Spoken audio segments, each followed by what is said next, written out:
नहीं हुआ था, है ना। एक ध्यान रखा करो क्या पढ़ा क्या नहीं पढ़ा उसको। मैं तो पूरा ही पढ़ाया हूँ ना, ऐसे थोड़ी क्या था पढ़ा रहा हूँ, तो फिर क्यों ध्यान नहीं रहता है बेटा। चलो बैठ, पढ़ के आना पड़ेगा। आज छोड़ रहा हूँ, टाइम होगा बता देता हूँ पहले से।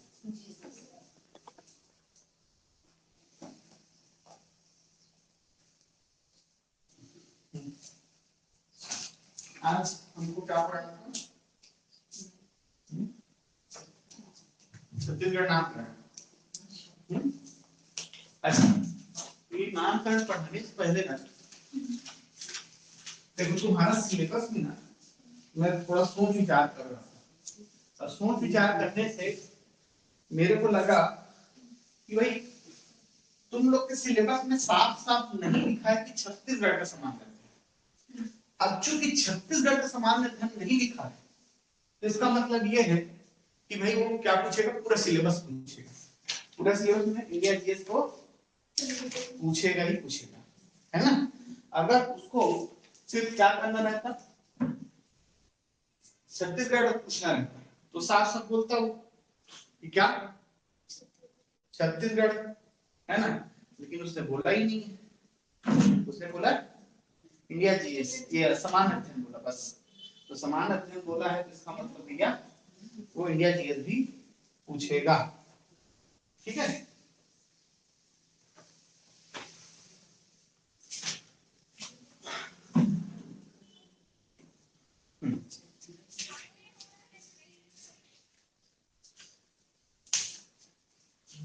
बेस्ट तो नहीं है।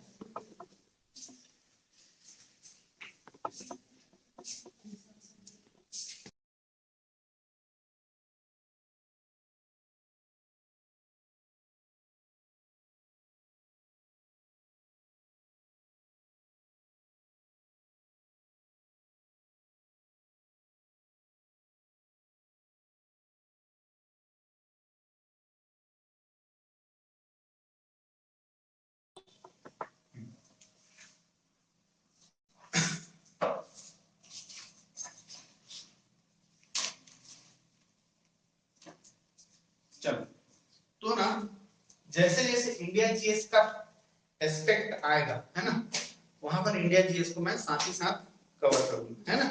जैसे अभी तो छत्तीसगढ़ नामकरण देखना है, ठीक है। इसके बाद आएगा जिला गठन, राज्य गठन, जिला गठन, है ना। तो थोड़ा सा इंडिया जीएस देखना चाहोगे, पहले इंडिया को थोड़ा थोड़ा बता दूं, है ना, तो ताकि तुमको इंडिया समझ में आए, है ना।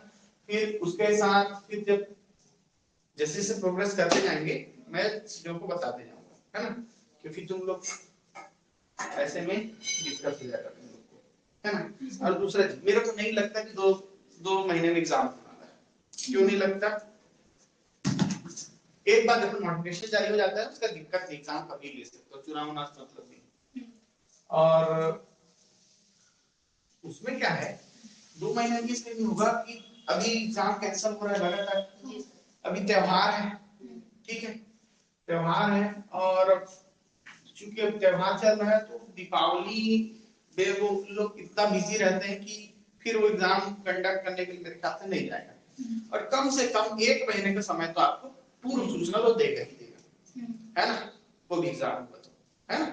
तो उतना तक जो सब्जेक्ट तुम्हारे हाथ में उसको तैयार करते जाओ, है ना, ठीक है, क्लियर। चलो तो मैं सबसे पहले स्टार्ट कर रहा हूँ आज, उतना तो बता दिए, छत्तीसगढ़ का परिचय देख लिया, है ना। मैं साथ ही साथ इंडियन ज्योग्राफी से स्टार्ट करूँ, क्योंकि देखो वो भी एक इंडियन यानी जीएस जब पढ़ते हैं ना सामान्य अध्ययन, तो उसका ना एक क्रम रहता है ना, सब्जेक्ट को समझने का वैज्ञानिक क्रम है। अगर तुमको भूगोल आएगा तब उसका इतिहास जान समझ पाओगे। जैसे एक उदाहरण, जैसे भिलाई बिहार है, भिलाई बिहार का अगर तुम गली गली पता है, रास्ता रास्ता पता है ना, तो उस गली में जाओगे, उस रास्ते में जाओगे, उसको देखोगे, है ना, ठीक है। तो ये क्या पड़ गया, पता चल गया ज्योग्राफी। अब तुमको अभी तक पता नहीं था कि बस्ती, या एक मैं तुमको उदाहरण बताता हूँ, उस तालाब के पास मंदिर है, वहां पर एक भीम की प्रतिमा है, ठीक, समझ में आया। तो जब वो ज्योग्राफिकल लोकेशन तालाब को जाने तब उस भीम की प्रतिमा के बारे में पता चला। अब उस भीम की प्रतिमा का इतिहास तुम खोजने जाओगे, पूछोगे बड़े बुजुर्ग से, तो इतिहास जानोगे। अब ज्योग्राफी लोकेशन पता है इसलिए तुम उसको बता पा रहे हो। अब वो इतिहास जब समझ में आ जाएगा तब तुम क्या करोगे, फिर नियम कानून संविधान विधान को पढ़ोगे। वो ऐसे ही क्रम चलता है, ठीक है, ऐसे ही इसमें करना है।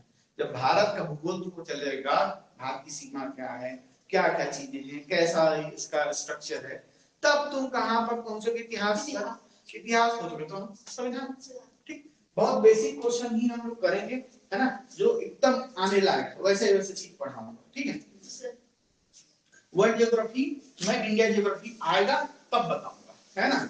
वर्ल्ड ज्योग्राफी इसलिए नहीं बताऊंगा क्योंकि तुम और डाइवर्ट हो जाओगे, है ना। लेकिन हाँ, नोट्स अलग अलग बनाते जाना, फेयर नोट्स सब बनाना पड़ेगा, है ना। ठीक है, तो कॉपी अलग अलग कर लेना, सेक्शन अलग अलग कर लेना, पतला पतला ले लिए रहना, क्या इसको रफ कॉपी दो, है ना। ठीक, चलो इंडियन ज्योग्राफी, ठीक,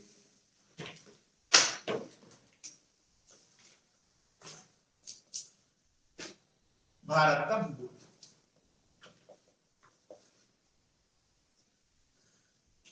ठीक है, भारत का भूगोल। अब देखो भारत का भूगोल आपको यहाँ पर, है ना, इस है ना, और बल्कि वर्ड ध्यान देखना,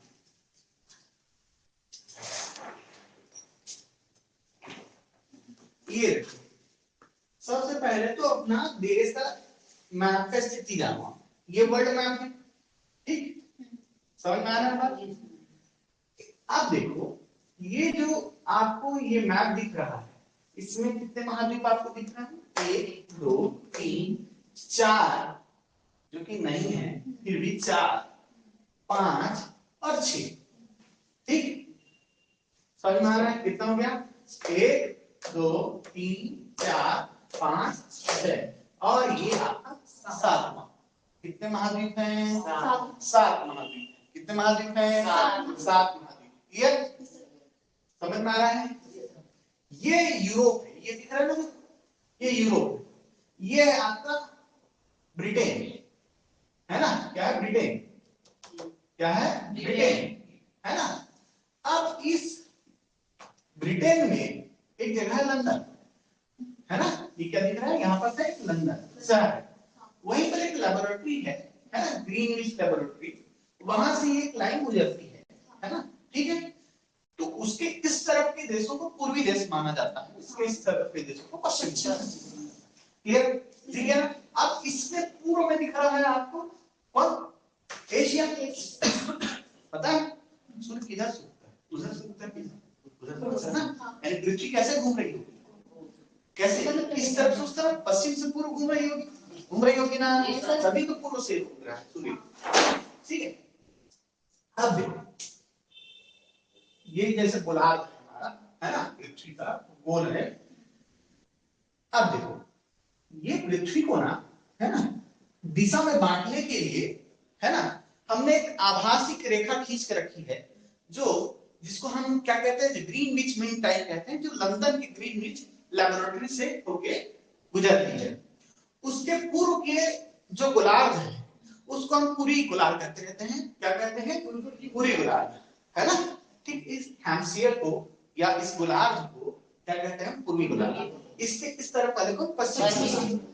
वैसे ही एक रेखा और हमने खींच के रखी है ना, जिसको हम विषुवत रेखा कहते हैं, 0 डिग्री लाइन कहते हैं, जो कहां से गुजर रही है, आपकी गुजर रही है एशिया में, है ना।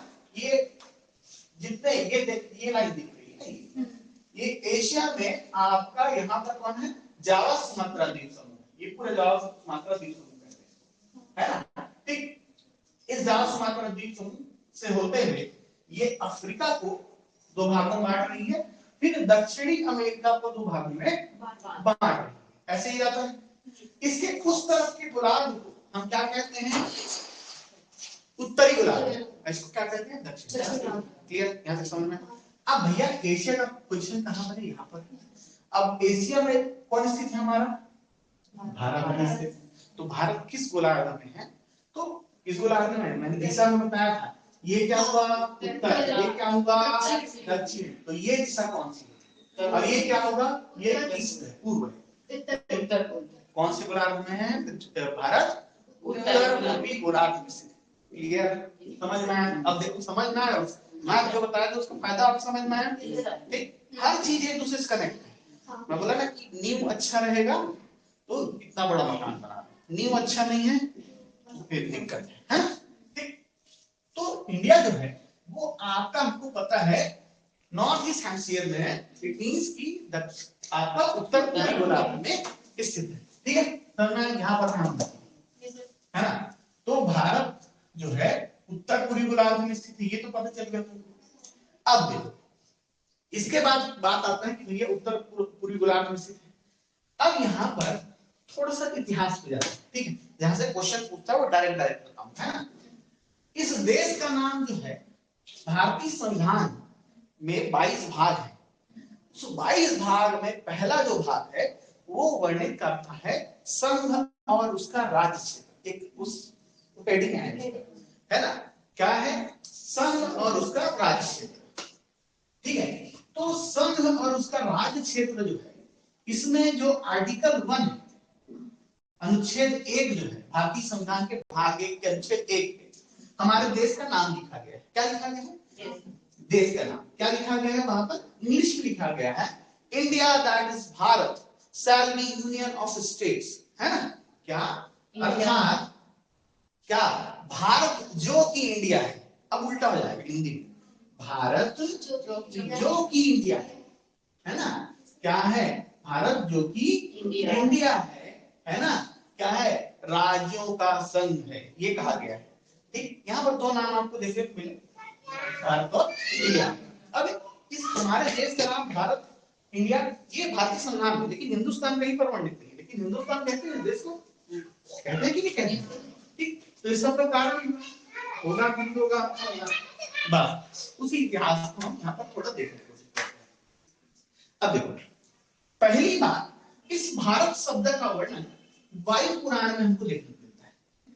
अब इसके लिए इतिहास जानना पड़ेगा, वो आगे देखोगे, अब वो डिटेल में जब पढ़ोगे ना तब समझ में आता है। तो संविधान इतिहास में एक चैप्टर है वैदिक सभ्यता। इतिहास जब पढ़ोगे तो सबसे पहले पाषाण युग आएगा, पाषाण युग में आदि मानव है, उसके बाद आता है पाषाण युग के बाद सीधा हम पहुंचते हैं कहां पर? आपका सिंधु घाटी सभ्यता पर। समझ में आ रहा है? सिंधु घाटी सभ्यता में लोग पढ़ना लिखना जानते थे, लेकिन हम लोग लैंग्वेज को पढ़ नहीं पाए, उनका कैसा लैंग्वेज था, इसलिए ज्यादा नहीं जान रहे। सिंधु घाटी सभ्यता के बाद जब और विकास किया, है ना, मानव ने विकास किया, है ना, तो हम सीधा पहुंचते वैदिक काल। क्या? वैदिक काल। वैदिक काल जो है ना, वहां पर होता क्या है, 1750 से आपका 700 है ना। तो जो वैदिक काल का जो इरा था उसमें क्या हुआ, वेद दो भाग में बांट दिया उसको, क्या? वैदिक काल और उत्तर वैदिक काल। जो पहला काल था, अब उसको वैदिक काल क्यों कहते हैं? क्यों कहते हैं? क्योंकि उसमें वेदों का संकलन है। क्या बना? वेद बने। कितने वेद हैं? 4 वेद। कौन कौन से? ऋग्वेद, ये 4 वेद हैं। पहला जो काल था उसमें ऋग्वेद का संकलन हुआ, उसको वैदिक काल। दूसरा पार्ट में बाकी 3 वेद का संकलन हुआ, इसको कहते हैं उत्तर वैदिक काल। क्लियर? उसके बाद मैं बता रहा हूँ कहानी समझ में आएगा, महाभारत और रामायण आया कहां से। तो इतिहास जब पढ़ते हैं तो उस वैदिक काल, जैसे अब उस काल निकला, उसके बाद में चलता है सूत्र काल। क्या चलता है? सूत्र काल। सूत्र काल में ब्राह्मण और अन्य ग्रंथों का विकास हुआ, वेदों की भाषा कटी थी। जैसे लिटरेचर साहित्य पढ़ोगे, बहुत अच्छा राइटर का क्या, अरे तुम ही देख लो ना, साइंस या जिस भी सब्जेक्ट के होगे, उसकी एक अच्छी बुक पकड़ लेते हैं, लैंग्वेज समझ में नहीं आएगा बहुत जल्दी, नहीं समझ में आता है, फिर गाइड का सहारा लेते हैं, सामान्य शब्दों समझ, बस वैसे ही वेद जो है बहुत हाई लेवल लैंग्वेज, अति शुद्ध संस्कृत, ठीक। अब अति शुद्ध संस्कृत में लिखा क्या है लोग समझ नहीं पाते, तो उसको समझने के लिए फिर ब्राह्मण ग्रंथों का जन्म हुआ, ब्राह्मण ग्रंथों की रचना हुई, है ना। ठीक है, समझ में आ रहा बात। तो वो काल चला, ठीक, सूत्र काल कहा गया। फिर आता है महाकाव्य काल। महाकाव्य काल क्या है? जिस समय महाभारत और रामायण की रचना जिस काल में हुई, या जिस समय रामायण और महाभारत हुए, उसको कहा गया कौन सा काल? महाकाव्य काल। ठीक, इतिहास में ऐसे ही पढ़ते हैं, ठीक है। फिर उसके बाद हम सीधे पहुंचते हैं कहां पर? आपका वैदिक काल समाप्ति काल, महाजनपद काल। उसके बाद बीच के इतिहास गायब है, कोई साक्षी नहीं हमारे पास।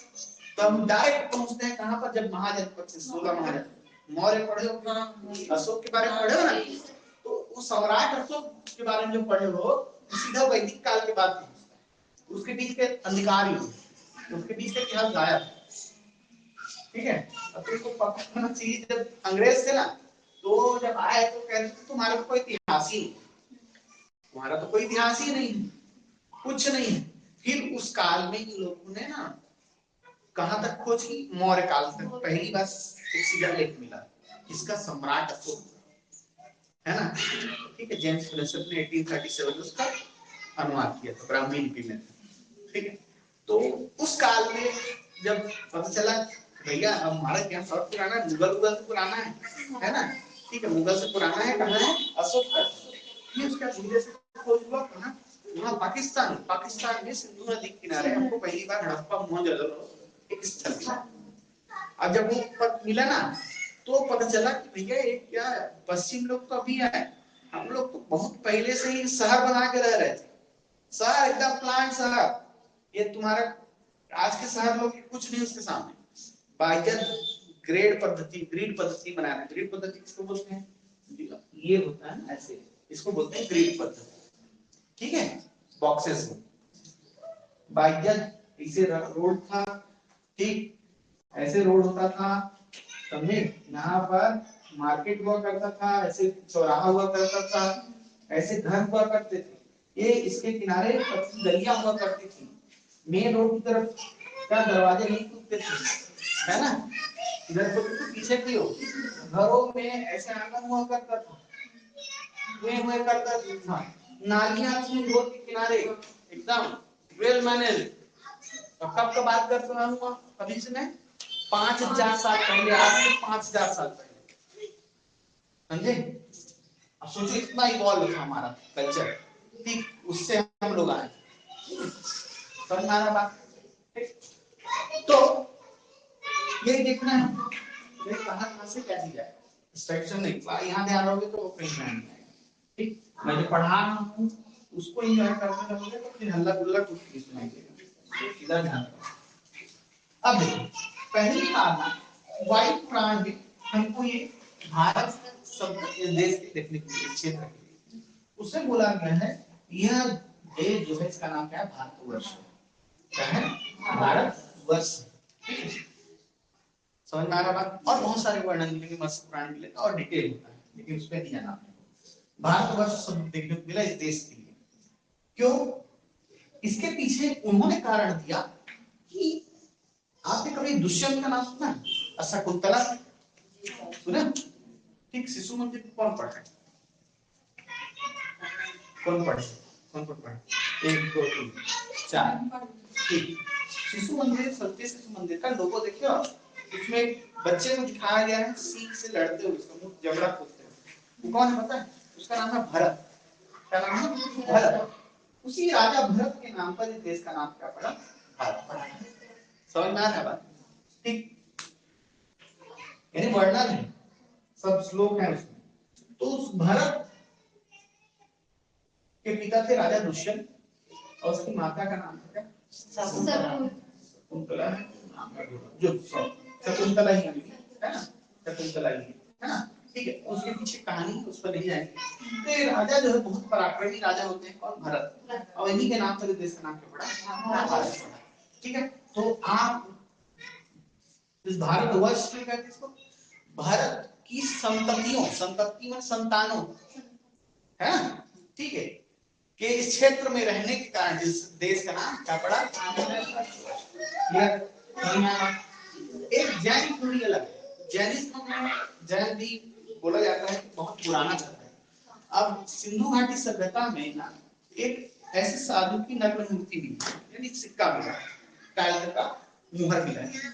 अब उसमें दो कनेक्शन, एक कहा जाता है कि भैया ये योगी की मूर्ति है, जैन वाले कहते हैं कि भैया चूंकि जैन साधु नग्न अवस्था में रहते हैं, दिगंबर जैन, श्वेतंबर, श्वेतंबर वाले सफेद कपड़े पहने, दिगंबर वाले, दिगंबर दिग माने आसमान, वही होता है, दिगंबर माने आसमान, दिग माने कपड़ा, अंबर माने आसमान, तो आसमान जिसका क्या हो कपड़ा, वो नग्न रहता है साधु, ठीक है। उनके में मानता है भूमि को ढक के रखते हैं, वो नाम अहिंसावादी है ना। तो सोचते हैं कि हम अगर हवा ले रहे हैं ना तो उसमें छोटे छोटे जीवों को भी हम ग्रहण कर ले रहे हैं, तो इसलिए मुंह ढक के रखते हैं, समझ में आ रहा है। कृषि नहीं करते, ठीक, समझ में आ रहा क्यों नहीं करते, क्योंकि हम हल जोतेंगे तो उसमें जीव मरेंगे, धरती को कष्ट होगा, इसलिए, ठीक।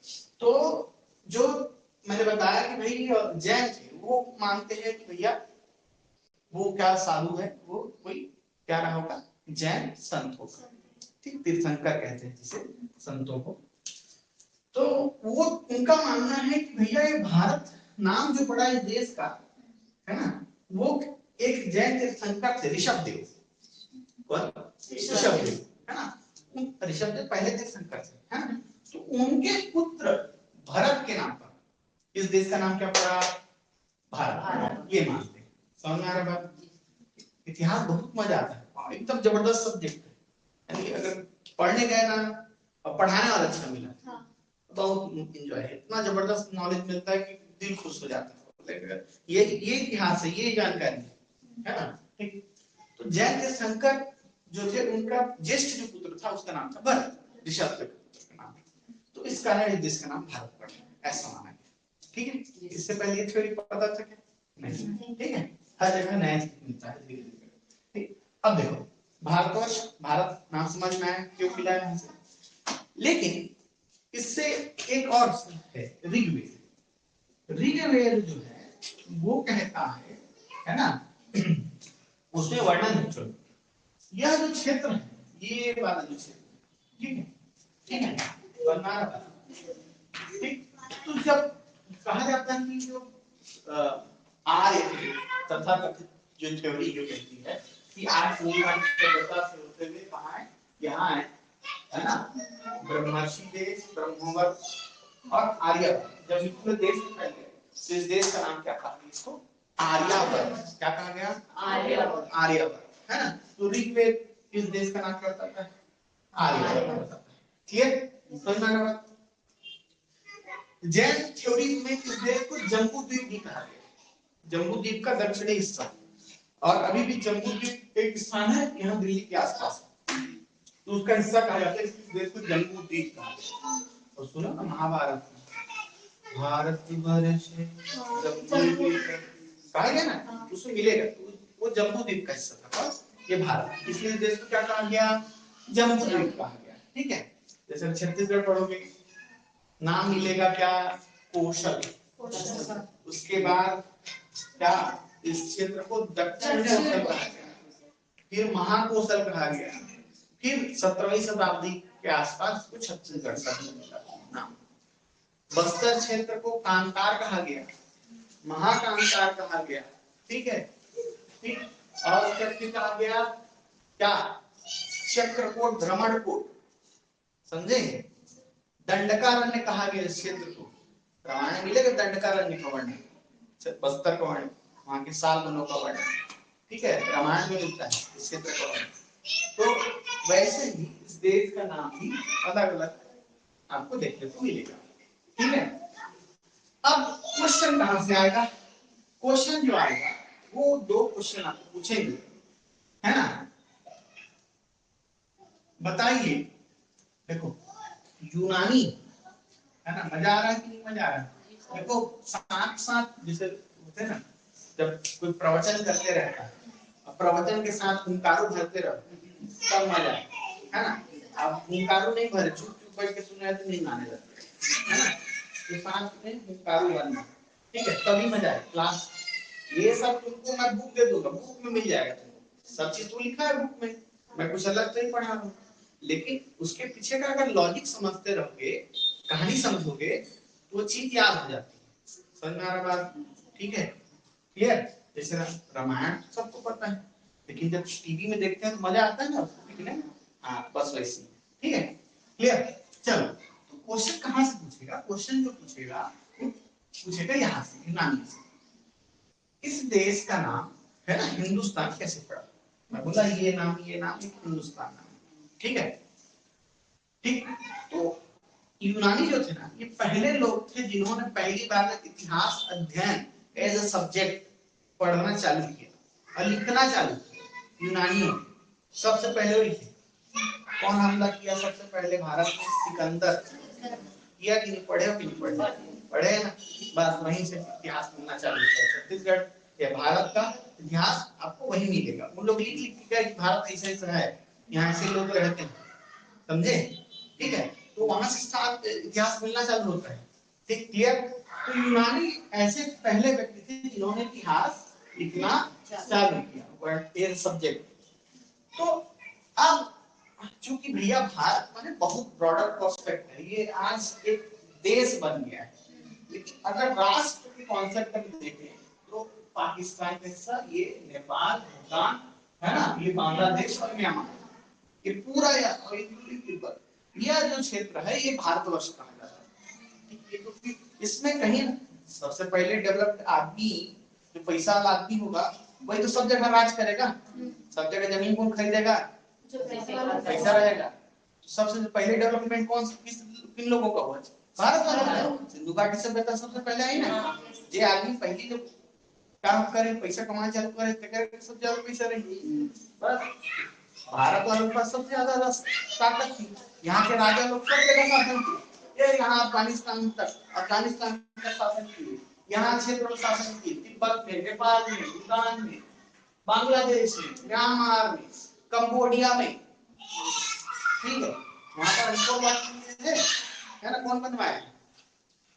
कौन बनाया? पहला शासक लोग बनाए, समझे? दक्षिण शासक लोग गए वहां पर राज की, वहां पर मंदिर बनाए। सबसे बड़ा हिंदू मंदिर वही है, अंकोर वाट। हाँ, समझे? हाँ, वहां तक शासन। ठीक, तो मैं क्या बता रहा था आपको भाई, सब जगह शासन। तो यहाँ पर ये आपको दिखेगा, ये देखो, यहाँ से एक नदी निकलती है ना। ज्योग्राफी पढ़ो समझ में आएगा, हिमालय पढ़ो। यहाँ से लेक, इस लेक से होते हुए एक ऐसे नदी निकलती है, ठीक है? यहाँ से नदी निकलकर ऐसे होते हुए ये यहाँ पर अरब की खाड़ी, अरब सागर यहाँ पर गिर जाती है, ठीक है? और इस नदी का नाम क्या है? सिंधु। क्या नाम है? सिंधु नदी, है ना? ठीक है, इसके और बहुत सारी सहायक नदियां हैं। रावी है, झेलम है, चिना, रावी, झेलम, ताप्ती, है ना? ठीक है, व्यास, ये सब सहायक नदियां हैं। काबुल, ये सब इसकी सहायक नदियां हैं। तो ये सब 7 नदियां इस क्षेत्र में मिलती है। तो इसमें इस क्षेत्र को सप्त सैंधव क्षेत्र कहा जाता है। सप्त सैंधव क्षेत्र कहा जाता है ना? ये पंजाब की पंच नदियों के भाग से पंजाब, ठीक, क्लियर? अब देखो, उस सिंधु नदी समझ में आया कहां से बह रही है? चाइना से निकल रही है, कश्मीर से घूमते घामते कहां? पाकिस्तान होते हुए ये कहां? अरब सागर की। तो ये सिंधु जो नदी है ना, ये अब हम तो हिंदी बोलते हैं, इसको सिंधु बोलते हैं, ठीक है? लेकिन ये जो यूनानी थे, कौन आपके? यूनानी, ठीक है? ठीक है, इन्होंने इसको इसके लिए, है ना, इंडस शब्द का प्रयोग किया। शब्द का इंडस शब्द का, किस शब्द का? इंडस। सिंधु क्या बोला? इंडस। और इंडस से, है ना, क्या बना बाद में? यही क्या होते हुए, चेंज होते हुए क्या बनता है? इंडिया बनता है। यही चेंज होगा और कुछ चेंज नहीं होगा। क्या चेंज होगा? यही चेंज होगा। और क्या कहलाएगा आपका? इंडिया कहलाएगा। इंडस से इंडिया बना। और अभी एक तो बैंक सुनते हो ना, इंडस लैंड बैंक, एक बैंक है ना? उसमें एक आपको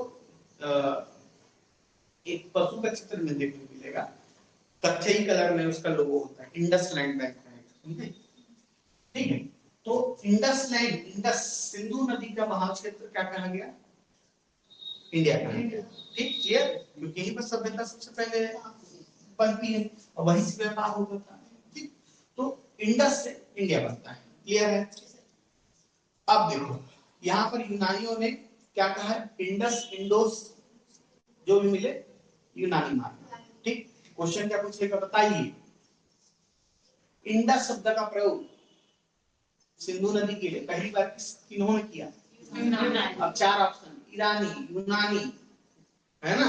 ठीक है, चीनी, ठीक, हिब्रू, ठीक, ऐसे पूछेगा तो आपका आंसर क्या रहेगा? क्लियर? यहाँ तक समझ में आया?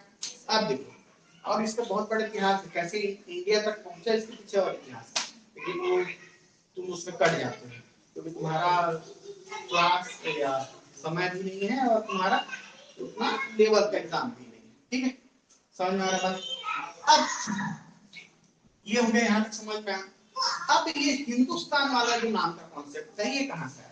मैंने भारत बता दिया, इंडिया वाला बता दिया, है ना? इंडिया वाला का और लंबा कहानी है, लैटिन में बदला, वो लैटिन में फ्रांसीसी व्यक्ति था, है ना? उसका नाम था आपका जेम्स अलेक्जेंडर, इतना नहीं ना, वो क्या किया, हिंदू को इंडिया किया, इंडिया से इंडिया बना, ऐसे करके बहुत लंबा, तुम सीधा पहुंचो हिंदुस्तान नाम पर। अब यहाँ पर हो जाएगी इनकी एंट्री ईरानी। ठीक, अभी सुने हो हिजबुल्ला कमांडर मारा गया लेबनान में, न्यूज़ देखा है ना? आज का है, ठीक है, कल हुआ एक्चुअल घटना, इस्राइल ने अटैक किया लेबनान में, इसे हिजबुल्ला कमांडर को मार दिया आईडीएफ ने, है ना, इस्राइल डिफेंस फोर्स ने, है ना? तो वो कहाँ का एक्चुअल है? ईरान का, हिजबुल्ला मारा गया है ना? ठीक है, अब देखो ये ईरानी जो थे ना, ईरान एक देश था जिसका नाम था पहले पर्शिया। क्या नाम था? पर्शिया। इस पर्शिया देश में, है ना, कौन लोग रहते थे पता है? पारसी लोग रहते थे, समझे? पारसियों का देश था वो, इसी कारण उसको क्या कहते थे? पर्शिया कहा जाता। क्या कहा जाता था? पर्शिया कहा जाता। उस देश में पारसी लोग रहते थे। फिर आते हैं जब ऑटोमन साम्राज्य बढ़ता है, वो अलग, बस नाम याद रखो, ऑटोमन साम्राज्य, जैसे मौर्य साम्राज्य था वैसे एक ऑटोमन साम्राज्य था। मुस्लिम देश था, यानी मोहम्मद अली था, यानी उसके शासक जो थे मुस्लिम थे। ठीक, अब मुस्लिम शासक ऑटोमन साम्राज्य के यहाँ से निकलते हैं। ठीक है, ये आपको ये जो क्षेत्र देखने को कहा है ये वाला, ठीक है, ठीक है, ये यहाँ बेस था ऑटोमन साम्राज्य। ठीक है, और इस ऑटोमन साम्राज्य ने फिर दुनिया जहाँ पर कब्जा कर लिया, है ना? ठीक है, ठीक, तो यहाँ से ये निकले और ऑटोमन साम्राज्य के लोग निकले और यहाँ पर क्या किया उन्होंने, क्या किया, कब्जा किया। और ये पहुंचते हैं ये इस देश के ईरान में, और ईरान में इतना कत्लेआम करते हैं, पूरा मार देते हैं, मौत घाट उतारते हैं, पूरा जनरेशन के जनरेशन। वहां से कुछ लोग भाग के आते हैं, है ना? और कौन सा देता है?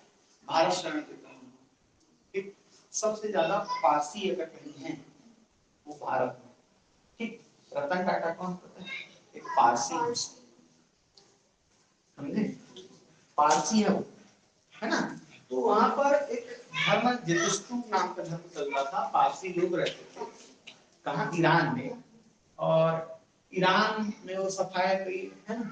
लेकिन उससे पहले ईरानी जो वहां पर थे, मूल जो थे, वो शाकुहा पढ़ते थे। क्या पढ़ते थे? शाकुहा पढ़ते थे, है ना? हर जगह अलग अलग है, देखो हर जगह ब्रदर का ब्रो हो गया, सिस्टर का सीसो हो गया, बस वैसी है। हर जनरेशन वाइज समय के साथ शब्द में, जैसे मुझको भी दो, मेरे को भी दो, कि मेरे को भी कोई शब्द नहीं होता, है ना? मेरे को वाला कोई शब्द नहीं होता हिंदी में, मुझे भी होता है, मुझको होता है ना? तो मुझको से क्या कर लिए तुम लोग? मेरे को कर लिए। ये चेंजेस है। तो हर जगह संस्कृत भी जब फैला ना, तो हर जगह वो कन्वर्ट हुआ अलग अलग। तो यहाँ पर ना स को क्या कहते थे, ह कहते थे। क्या कहते थे? हाँ। तो सिंधु को इन्होंने कहा, क्या कहा? सिंधु को क्या कहा इन्होंने? हिंदू कहा। सिंधु को क्या कहा इन्होंने? हिंदू कहा। ठीक है, समझ में आ रहा बात? और यहीं से अब चूंकि हिंदू कहा, इस क्षेत्र में रहने वाले लोग क्या कहलाएंगे? हिंदुस्तान। इस क्षेत्र को क्या कहेंगे? हिंदुस्तान। हिंदुस्तान तो हिंदुस्तान क्या? समझ में बात? तो जहां हिंदू रहते हैं वो क्षेत्र क्या कहलाएगा? हिंदुस्तान। अब देखो 2 मिनट का डिटेल कर रहा हूँ इस, क्योंकि पढ़ाई के साथ ये चीज ज्यादा जरूरी है। हिंदू यहाँ पर तुम कोई भी धर्म का व्यक्ति, चाहे जैन हो, बौद्ध हो, है ना, चाहे मुस्लिम हो, सिख हो, ईसाई, कोई सभी के सभी वो संस्कृति से, कल्चर से, चाहे वो जनजाति भी हो, सभी के सभी क्या है? हिंदू ही है। क्योंकि हिंदू जो एक्चुअल में जो धर्म नहीं है, क्या है? कल्चर है। और इसका मैं तुमको प्रमाण भी दे सकता हूँ। तुम कोई भी धर्म की शादी में देख लेना, हल्दी एक संस्कार मिलेगा, मिलता है। अरब में तो पैदा नहीं हुआ हल्दी संस्कार मिलता है। तो सब लोगों ने ना भले कन्वर्ट हुए, लेकिन उन्होंने अपने कल्चर को थोड़ा थोड़ा बना के रखा। ठीक है भैया, सीधी सी बात है, मेरे को जहाँ रिलीफ मिलेगा मैं वहां जाऊंगा। भाई का काम नहीं आएगा तो मैं डॉक्टर के पास जाऊंगा, सीधी सी बात है। ठीक, मेरे जान को बना है तो मैं जान को पहले देखूंगा। ठीक है, तो डॉक्टर जैसे बोलेगा टेबलेट खा, बोलेगा टेबलेट खाऊंगा। ठीक है, समझ में आ रहा है बात? इंजेक्शन लगवा बोलेगा तो इंजेक्शन लगवाऊंगा। ठीक, तो वो मेरे लिए क्या भगवान है, कौन? डॉक्टर। ठीक है, बस वैसे ही। तो कन्वर्ट हुआ, सबका अपना रीजन था, वो छोड़ो, उस पर क्या जाएंगे। लेकिन सभी के सभी के कल्चर में कहीं ना कहीं वो चीज बसा हुआ है अभी भी। ठीक है, तो सभी के सभी इस देश में जो रहने वाले हैं वो मोस्टली कल्चरली हिंदू ही है। ठीक है, तो समझ में आया हिंदुस्तान? अब तुमको क्वेश्चन पूछेगा यही से, बताइए इस देश के लिए इंडोस या इंडस शब्द का प्रयोग किसने किया? इंडोस है, किन्होंने किया? एक व्यक्ति था जिसका नाम था हेरोडोटस। क्या नाम था? हेरोडोटस। हेरोडोटस पहला व्यक्ति था जिसने इस देश के बारे में लिखा, है ना। और इतिहास का पिता कहा जाता है ना, क्या कहा जाता है? इतिहास का पिता कहा जाता है हेरोडोटस को, है ना। उस व्यक्ति ने उस किताब में इस देश का नाम लिखा इंडोस लिखा, इंडोस लिखा। ठीक है, क्लियर? फिर क्या? हिंदुस्तान इस देश के लिए नाम किसने दिया? ईरानी, पारसी दिया। क्लियर? ये दो क्वेश्चन पूछेगा, वो आर्टिकल कॉन्स्टिट्यूशन में भी मिलेगा। ठीक है, हो गया। अब इसके बाद अब देखो कौन आया सबसे पहले। जब भारत में आक्रमण का इतिहास पढ़ोगे तो विदेशी आक्रमण में सबसे पहले यूनानी आते। ठीक है ना, ईरानी और यूनानी। तो यूनानी आए, यूनानियों ने अपने इतिहास लिखा, भारत के बारे में बताया। ईरानी आए, ईरानियों ने लिखा। अब कौन आएंगे? मुस्लिम आक्रमणकारी, अरब, है ना। अब आक्रमणकारी आया। अब देखो भारत में जो चीज थोड़ा जल्द खत्म नष्ट, क्यों नष्ट? इतिहास यहाँ ज्यादा नहीं मिलता है। वो हमारा जो वेद है ना, वही बचा, संकलन करके बचा हुआ है। बाकी सब तो खत्म कर दिया ना, बख्तियार खिलजी जला दिए ना, नालंदा लाखों किताबें थी वहां पर, सब खत्म हो गई। ठीक, वो विक्रमशिला जाता, विक्रमशिला को भी जला देते हैं, उसको भी सब। यानी भारत में जो इतिहास जो जानने लायक तो खत्म हो चुका है ना। और देखो जैसे मैं उदाहरण बताता हूँ तुमको, बाय द वे, है ना, आदमी को किडनैप कर लिया। ठीक, अब जनरेशन बाय जनरेशन तुमको किडनैप करके रखा, 400 साल तक तुमको वो अपना बाहर का चिंता छोड़ो, तुम्हारे खाने के लिए दाना नहीं। ठीक है, अब तुमको 400 साल तक जब संपर्क से काट देता है, बाहरी संपर्क से काट देता है तुम्हारा, फिर पहले भगवान की पूजा करते रहे, अगरबत्ती जला के। ठीक, अभी तो खा नहीं मिला, पहली चिंता क्या कर रही? खाना भगवान की चिंता थोड़ी। तो तुम जब जनरेशन बाय जनरेशन लाखों सालों तक, कई सौ साल तक जब तुमको एक्सटॉर्शन किया जाता है तो तुम अपना सब चीज भूल जाते हो। अब तुमको क्या तुम्हारा बाप इतिहास बताएगा, है ना? तुमको तो पहले चिंता ये सिखाएगा खाना कहाँ से मिले, कैसे करें, ये सिखाएगा। बस वही। तो हिंदुस्तानी अपना इतिहास भूल चुके थे, उनके पास कुछ है ही नहीं। जो आजकल हमको इतिहास मिलता है ना, वो सब खुद कहीं पर खोदते हैं और वहां पर लेयर्स मिलते जाते हैं सभ्यताओं के, है ना? पहले के लोग भी तो घर बना के रहते थे, है ना? ऐसा थोड़ी के है ना, घर बना के रहते, तो वो वहां से हमको मिलता है क्या, पुरातात्विक खुदाई से। तो उससे हमने थोड़ा मोड़ा इतिहास अब लिखना चालू किया वापस से भारत में। वरना मोस्टली जो इतिहास अभी जो पढ़ रहे हो तुम लोग, वो ब्रिटिशर्स का दिया हुआ है, ठीक? ब्रिटेन वाले लिख के गए, वो जो लिख के चल दिया मैकाले शिक्षा पद्धति, वही चल रहा है अभी, ठीक? अपना हम लोग मूल खो चुके हैं।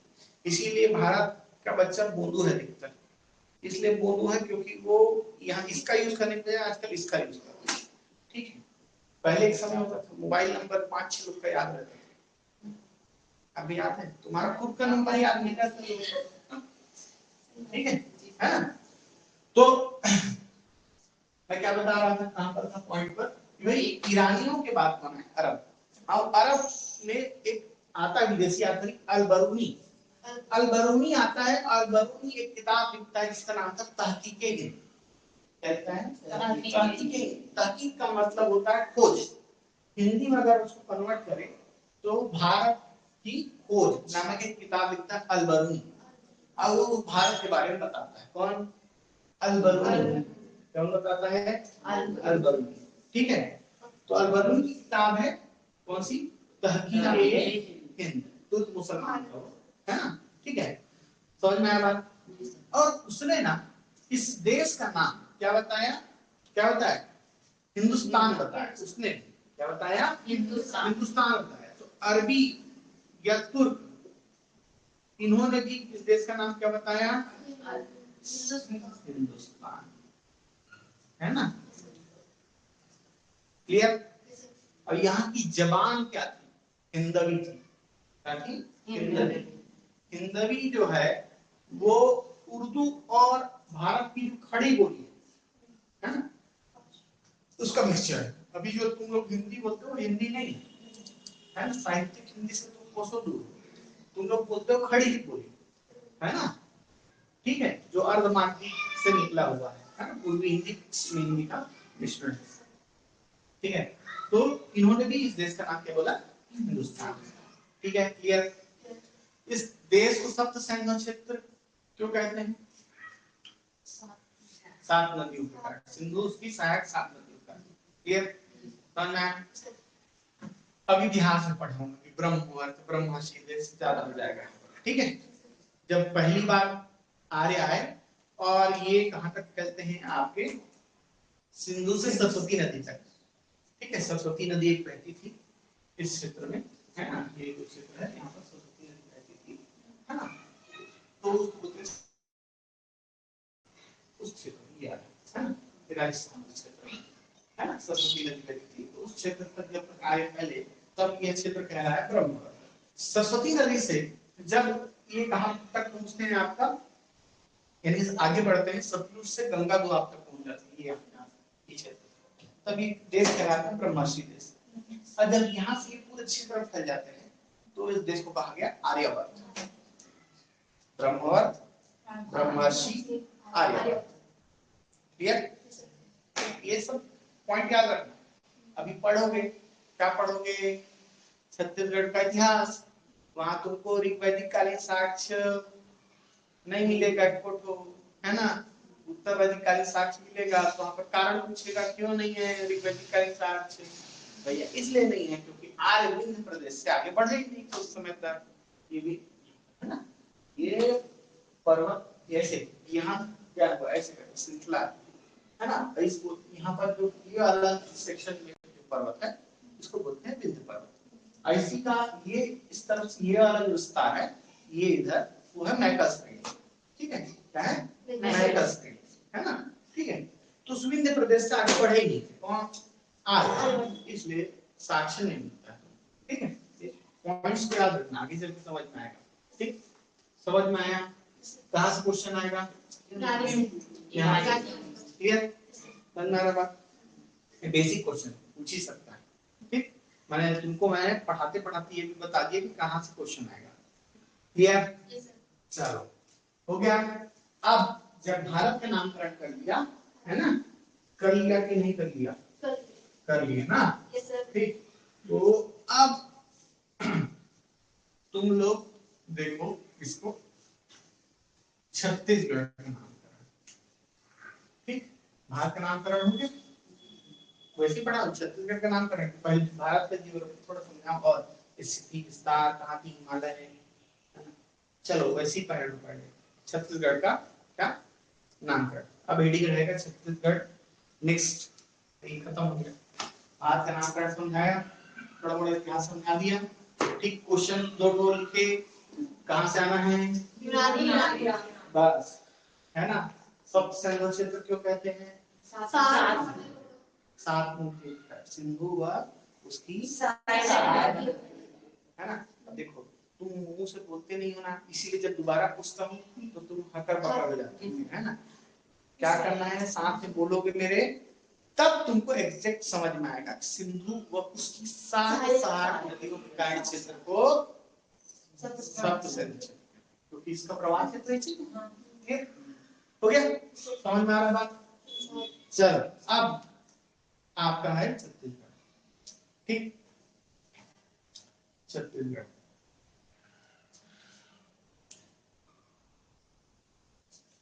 चलिए छत्तीसगढ़ में हेडिंग रहेगा, लिखिएगा छत्तीसगढ़ नामकरण का इतिहास। ऐसे छत्तीसगढ़ इतना है ना, और उसका नामकरण का इतिहास।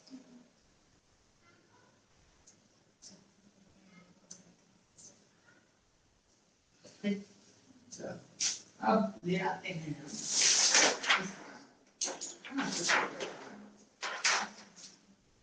हाँ, नामकरण का इतिहास, छत्तीसगढ़ के नामकरण का इतिहास। क्लियर?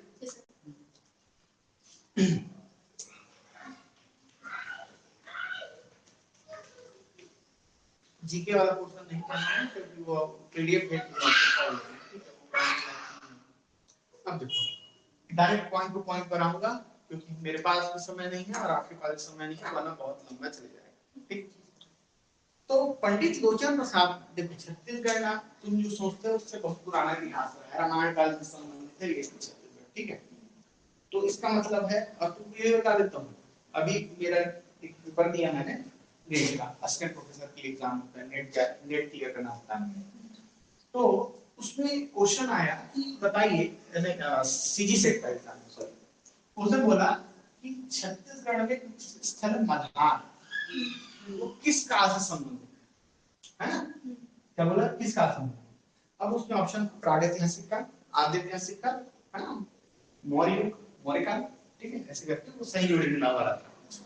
तो उसका सही आंसर है, क्योंकि मैंने पढ़ा हुआ था, डीप डाइव करके रखा हुआ, तो मैंने इसका आंसर सही है, आद्यैतिहासिक। जबकि बहुत लोगों को पता नहीं था, तो उन्होंने आंसर ये तो मौर्य लगाएगा तो कुषाण लगाएगा। ठीक है, एक्चुअल में ना मल्हार जाओगे तो तुमको मिलेगा भी यहाँ ना, ये बंदा का हिस्सा हुआ मल्हार। ठीक है, कौन आपका मल्हार? तुम बोलोगे कहाँ समुद्र आ जाएगा, नदियां पहले बड़ी बड़ी हुआ करती है, अब तो सिमटती गई ना, है ना। ठीक है, तो ये मल्हार जो है ना, ये आद्य ऐतिहासिक काल है। आद्य ऐतिहासिक काल कौन सा? सिंधु घाटी से किस काल का है? आद्य ऐतिहासिक काल। इतिहास पढ़ते हैं तीन भागों में, प्राग, आद्य, ऐतिहासिक। प्राग ऐतिहासिक काल वह काल जब मनुष्य लिखना पढ़ना नहीं जानता, अपने भावों को व्यक्त करने के लिए भित्ति चित्र बनाता था, है ना, दीवार में लिखता था, है ना, ऐसे भाला लेके जा रहा है ना, उसको ओलंपिक जीतने के लिए नहीं, है ना, ओलंपिक जीतने के लिए नहीं, इसको पशुओं को मारने के लिए, है ना, लोग ऐसे घेर खड़े हैं, है ना, इसके लिए पशु को मारने के लिए ऐसे करके चित्र बनाते हैं, ऐसे करके, ठीक है, है ना। तो क्या कहलाते हैं, सब शैल चित्र कहलाते हैं। तो प्रागैतिहासिक काल को काल है। अब उसके बारे में जानकारी यही से मिलता है, या तो पत्थर के औजार या तो शैल चित्र। आदि ऐतिहासिक काल में मनुष्य इतना पढ़ सीख गया था, लेकिन हम लोग डिकोड नहीं कर पाए उसकी लैंग्वेज को, क्योंकि वो संस्कृत ब्राह्मणी से मिलता नहीं है, इसलिए डिकोड नहीं कर पाए। थोड़ी समानता शायद उसको मिल रही है गोंडी से, है ना, ठीक है, तो उसको चल रहा है उस पर रिसर्च, अभी कोई चीज डिस्क्लोज नहीं हुआ, ठीक है। तो आपका सिंधु घाटी सभ्यता किसका संबंधित है, आर्य। तो भैया हमारा जो मल्हार है ये भी किसका संबंधित हो गया, सिंधु घाटी सभ्यता के काल संबंधित हो गया। सोचो कहां पहुंच गए, वैदिक इतिहास से पहले, है ना, ठीक है, क्लियर, समझ में आ रहा बात, कितना पुराना है छत्तीसगढ़ का इतिहास, ये बताने की कोशिश कर रहा था मैं तुमको। अब क्वेश्चन कहां से आएगा ये बताता हूँ, अलग अलग जनरेशन में छत्तीसगढ़ का। तो एक तरफ तुम लोग लिखोगे, है ना, ठीक है, लिखोगे क्या, समझने की कोशिश करो, है ना, ठीक है, और साथ में बाद में लिख लेना, है ना, छोड़ देना, और थोड़ा सा क्या अपने बुक्स में भी देख लेना। तो एक कॉलम बना लो काल, ठीक है, इन बिटवीन जब मैं पढ़ाते रहता हूँ, है ना, तो तुम लोग जल्दी से लिख लिया करो कहानी को सुनते सुनते, ठीक है, थोड़ा स्मार्ट बनो। 3 कॉलम बनाना बेटा, एक लिखना काल, दूसरा छत्तीसगढ़, तीसरा बस्तर, ठीक है, क्योंकि बस्तर और छत्तीसगढ़ एक क्षेत्र नहीं है, है ना, ये एक्चुअल में अलग अलग क्षेत्र है।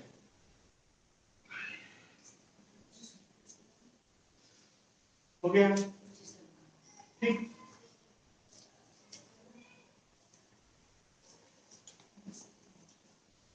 हो गया, चल अब मैं जो क्वेश्चन पूछता है उससे डायरेक्ट अपन जाते हैं, है ना। क्वेश्चन पूछता है छत्तीसगढ़ में ऋग्वैदिक कालीन साक्ष्य मिले हैं कि नहीं मिले, या इसी को वैदिक काल भी पूछ देता है, ठीक है ना। तो भैया मैं पहले बताया क्या, ये है विंध्य क्षेत्र, अमरकंटक, है ना, वो विंध्य क्षेत्र है। तो जब आर्य लोग फैलना चालू किए ना अलग अलग जगह, तो हम लोग जो बुक में पढ़ते हैं, टेक्स्ट बुक में इतिहास पढ़ते हैं, उसके अनुसार आर्य इधर नहीं आएंगे, ठीक है, क्योंकि ऋग्वेद में वर्णन ही नहीं है, विंध्य क्षेत्र लास्ट वर्णन है ना, कहां तक, विंध्य क्षेत्र। तो उनको क्वेश्चन पूछता है कि बताइए क्या भैया छत्तीसगढ़ से कोई वैदिक कालीन साक्ष्य मिले हैं, तो जब वर्णन ही नहीं है तो साक्ष्य कहां से मिलेगा, है ना, सीधा तो बात है। तो भैया छत्तीसगढ़ का वर्णन नहीं है ऋग्वेद काल में।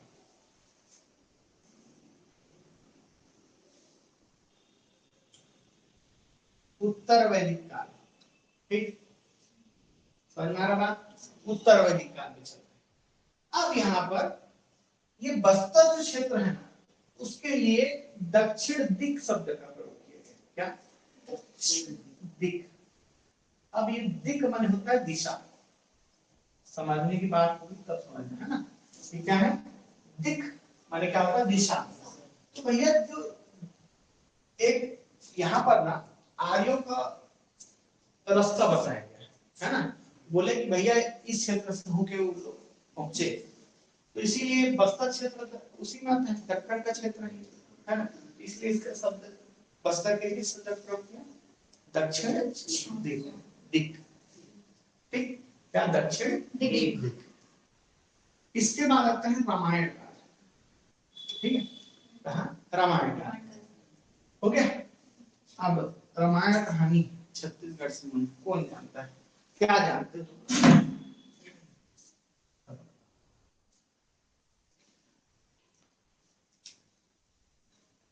क्या जानते हो, जल्दी बताओ, टाइम नहीं है यहाँ, सोचने हंसते गाने के समय नहीं, जो जानते हो बताओ, कौन तुमको बगुआ खा जाएगा, कभी बताओ, मोनार्की चल रहा है, नहीं बताया तो कत्लेआम लटका दिया, ऐसा थोड़ी, बता जल्दी, छत्तीसगढ़ और रामायण से रामायण वनवास 14 वर्ष के बाद। हाँ यही मतलब अधिकतम साल यही। हाँ और कुछ? हाँ ठीक, वेरी गुड। और कुछ भी जान तो बोलो ना, तुम कौन सा पेड़ से सीख के आया?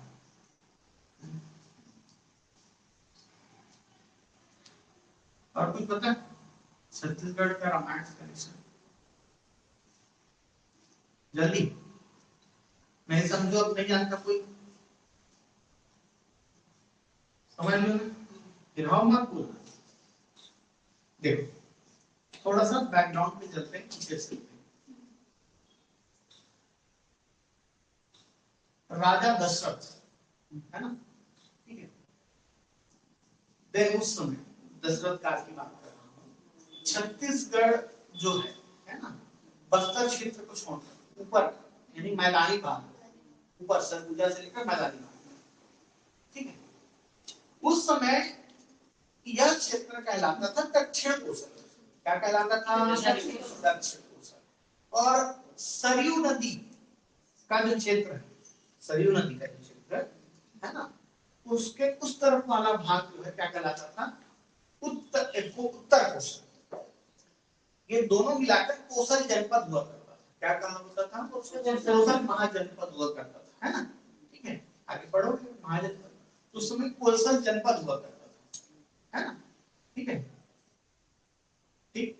अब कोसल जनपद हुआ करता था, है ना, तो कोसल जनपद हुआ करता था, तो ऊपर उत्तर कोसल, नीचे दक्षिण कोसल, वहां का राजा अलग, यहाँ का राजा है ना। तो राम जी का कुल, दशरथ जी का कुल था रघुकुल। रघुकुल क्यों कहते हैं? सुनते हो ना, रघुकुल रीत सदा चली आई, प्राण जाए पर रघुकुल। रघुकुल क्यों कहते हैं इसको? क्योंकि दशरथ जी के जो परदादा वगैरह थे उनका नाम था रघु, ठीक है, वहीं से स्टैब्लिश हुआ।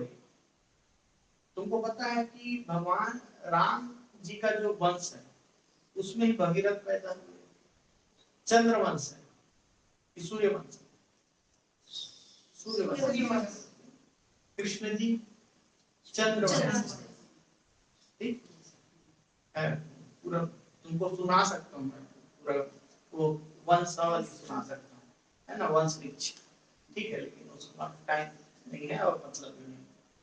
तो दशरथ काल में उत्तर कोशल है ना, अवध का जो क्षेत्र है, आज के लखनऊ वो और अयोध्या है ना, यह जो क्षेत्र है वही क्या था? उत्तर कोशल था, है ना, और डीप है उसके, उसमें नहीं जाऊंगा, है ना, तुम ये समझ लो अयोध्या है ना, क्योंकि सरयू नदी के इधर और उधर वाला बात है।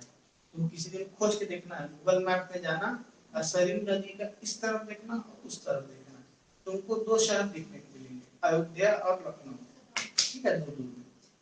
तो अवध है ना, बोलते हैं अवधेश, कहते हैं ना, इसको कहते हैं अवधेश, श्याम को, ठीक है, इसलिए कहते हैं कि अवध से, ठीक है। तो रामायण काल में अरे लिखना मत सीधा सुन, वो काम का नहीं है, तो काम करेगा वो मैं लिखवाऊंगा, तुम लोग बोलूंगा कि 3 पॉइंट इसको लिख। तो रामायण काल में राजा दशरथ जो होते हैं उनका विवाह तय होता है दक्षिण कोशल की राजकुमारी भानुमति से। यहाँ एक वंश हुआ करता था, नाग वंश यहाँ पर शासन हुआ करता था, तो वहां पर एक राजा थे भानु, भानुमंत, है ना, क्या भानुमंत, उनके पिता का नाम था महाकोशल। क्या नाम था? महाकोशल शासक थे, उनके पुत्र होते थे भानुमंत। अब भानुमंत की कोई पुत्र नहीं था, कोई पुत्र नहीं था, एक ही पुत्री थी, उसका नाम था क्या? भानुमति। क्या नाम था? भानुमति। अब भानुमति का विवाह तय होता है राजा दशरथ से, ठीक है, ठीक। अब भानुमति कहाँ विवाह में कहाँ चली गई? अयोध्या, ठीक, उत्तर प्रदेश चली गई। अब जिहां शादी होके जिहां जाते हैं तब जैसे बोलते हैं और रतनपुरी भिलाई, तो वो चूंकि कहाँ से थी? कोसल से थी, तो उनको कहा गया कौशल्या। उनका नाम नहीं था कौशल्या, उनका नाम था भानुमति, ठीक है, तो उनको क्या कहा गया? कौशल्या कहा गया। समझ में आया बात हम क्यों कहते हैं? ठीक, तो भगवान राम जी का जब जन्म हुआ, ठीक है, तो उनका ननिहाल कौन सा था? नानी गांव छत्तीसगढ़। समझ में आ रहा है? इसीलिए भगवान राम को हम क्या कहते हैं? भाषा कहते हैं। छत्तीसगढ़ वाले क्या कहते हैं? भाषा राम। समझे? क्लियर? तो छत्तीसगढ़ भगवान राम का ननिहाल है। वो वनवास को तो छोड़ो, पहले उसके इतिहास का छत्तीसगढ़ में उनका क्या था? ननिहाल था, नाना गांव है ना, ममा दे घर। समझ में आया बात? क्लियर? उत्तर कोशल और दक्षिण कोशल रामायण का। क्लियर? अब उसके बाद जब भगवान राम आते हैं, भगवान राम वो वनवास होता है, इस क्षेत्र से होकर गुजरते हैं, है ना, वो अलग विषय है, उस पर अलग चर्चा करेंगे, रावण कवन परिपक्व पर। ठीक है, तो राम जी को वनवास हो गया, चित्रकूट होते हुए वे कहाँ पहुंचे? चित्रकूट होते हुए वो ये यहाँ पर जनकपुर, है ना, होते हुए ये सूरजपुर होते, सरगुजा होते, ये पहुंचते हैं रायगढ़, देन कोरबा, फिर जांजगीर चांपा और बलौदा, और उसके बाद यहाँ पर ये महासमुंद, गरियाबंद, धमतरी, ऐसे होते हुए वे फिर कहाँ पहुंचते हैं? ये कोंटा रामाराम चिटमटनी देवी मंदिर। ठीक, ये राम मंगल परिपथ है ना, ऐसे होते हुए फिर ये यहाँ से निकलते हैं। ठीक है, अंतिम स्थल है रामाराम। ठीक, तुमको पूछेगा, बताऊंगा क्वेश्चन क्या क्या पूछेगा। 72 स्थल है, 72 स्थल पे आप भी रख सकते हो, है ना, बताऊंगा क्या पूछेगा। अब रामायण काल वो हो गया, वनवास भगवान रावण को निपटा गया, है ना, रावण से संबंधित स्थल है ना, उसको पढ़ोगे तो वो अलग चैप्टर है रामायण का, छत्तीसगढ़ इतिहास।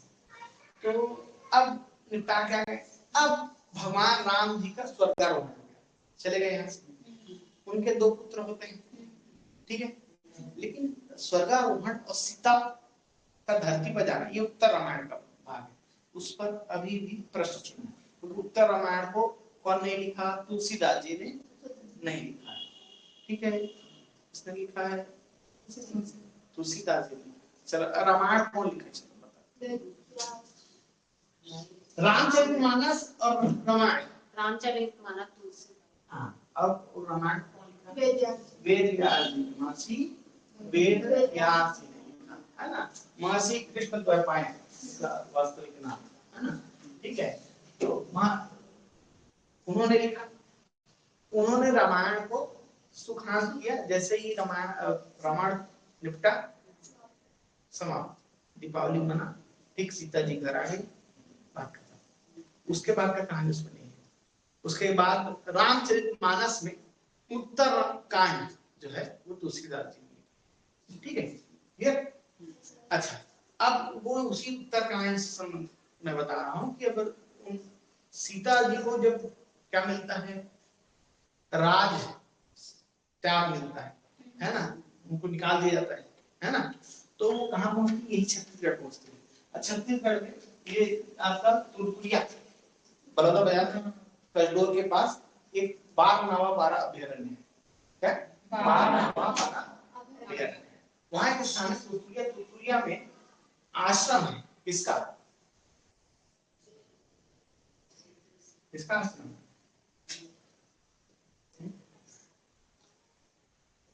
आश्रम है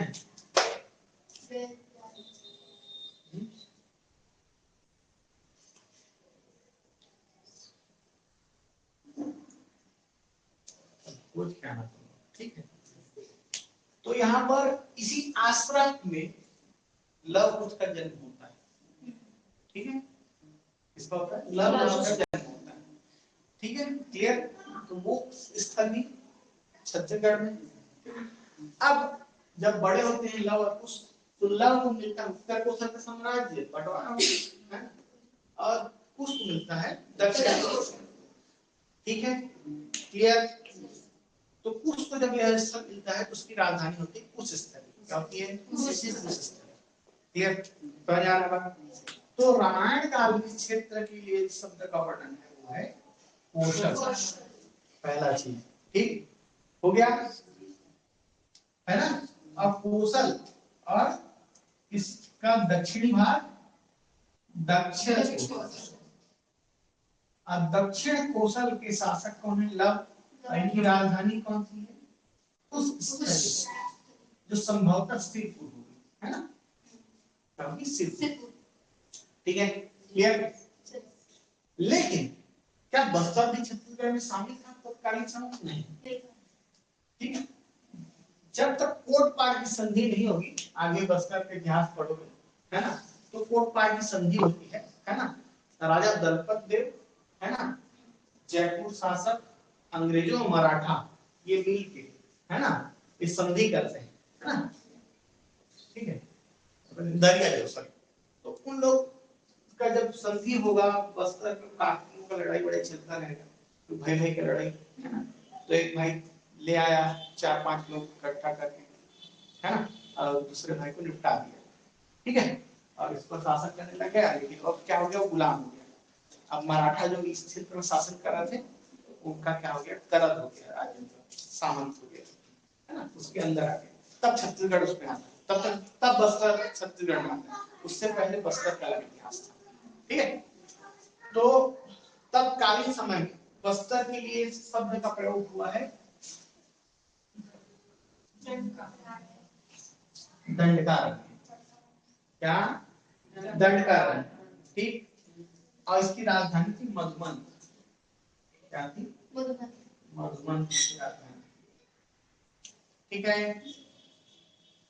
ये रामायण काल के क्षेत्र के लिए छत्तीसगढ़ में किस शब्द का प्रयोग किया गया है?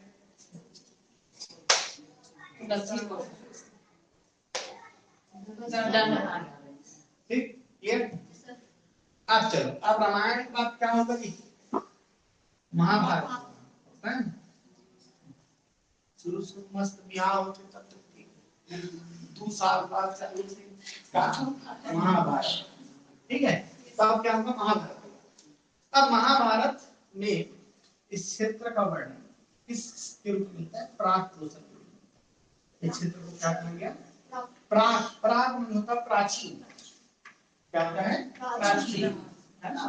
तो प्राचीन कोसल, प्राक कोसल शब्द का वर्णन है महाभारत का, ठीक है, क्लियर। लेकिन अब उसको क्या बोलते हैं? बस्तर में तो जंगल है, तो जंगल को संस्कृत में क्या कहते हैं? कांतार। एक और शब्द है अरण्य का, घने जंगलों को कहा जाता है कांतार। क्या कहा जाता है? कांतार। कांतार का अर्थ होता है घने जंगल, एकदम, है ना, डेंस फॉरेस्ट होता है ना। तो कांतार शब्द का प्रयोग है इसके लिए इस साल में महाभारत का, ठीक हो गया। अब तुम लोग में से एक जन ना क्लास कैप्टन भी बनाना पड़ेगा। शशि तू है ना, क्यों? क्योंकि मैं बोले रहता हूँ, तुम लोग पढ़ के आना और खोज के आना इस शब्द को, होमवर्क।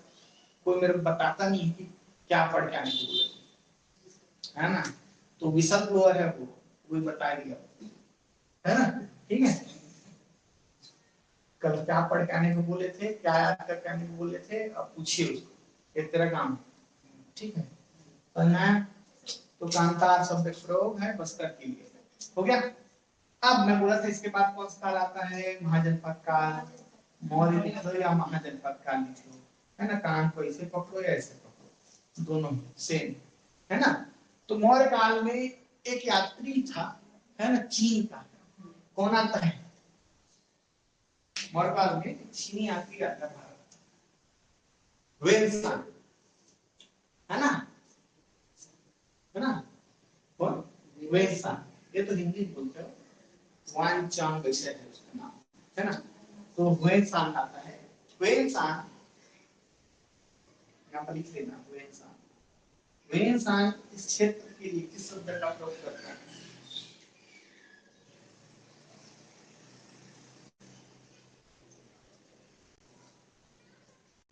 कियासलो।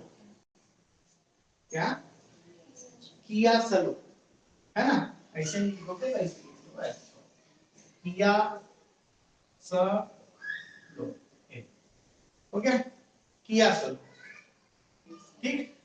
बस्तर के लिए बताऊंगा, बहुत अजीब नाम है, लिखना। अब लिखोगे पोलोमो लोकी। ओके, अब इसके बाद जो पूछेगा वही बता रहा हूं मैं, बहुत इंपॉर्टेंट है ये सेक्शन। अच्छा, इसके बाद मौर्य काल के बाद मौर्यों का पतन होगा, मौर्यों के बाद उत्तर मौर्य काल आएगा, उत्तर मौर्य के बाद एक फिर से बड़ा साम्राज्य उदय होगा जिसको कहा गया गुप्त, है ना। गुप्त काल में, है ना, ठीक है, यहाँ तक हो गया।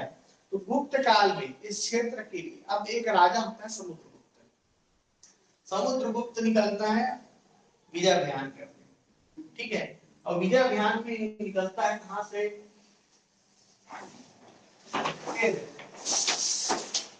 ये यहां से निकलेगा, है ना, पटना तत्कालीन पाटलिपुत्र, यहां से निकलेंगे और इस रास्ते से होकर इधर विजय। समुद्रगुप्त के ने ना क्या किया था, उत्तर विजय, दक्षिण विजय, अरण्य क्षेत्र विजय, है ना, इसके अलावा सीमावर्ती राज्य, इन सबको जीता था। तो हर विजय के लिए अलग अलग नीति अपनाई उसने। तो छत्तीसगढ़ में पूछता है भैया जब समुद्रगुप्त छत्तीसगढ़ आया था तो उसने किसको किसको हराया था, ठीक है, क्लियर। और वो पूछता भी है कई बार कि भाई दक्षिण में निकला तो कितने राजाओं को हराया, है ना।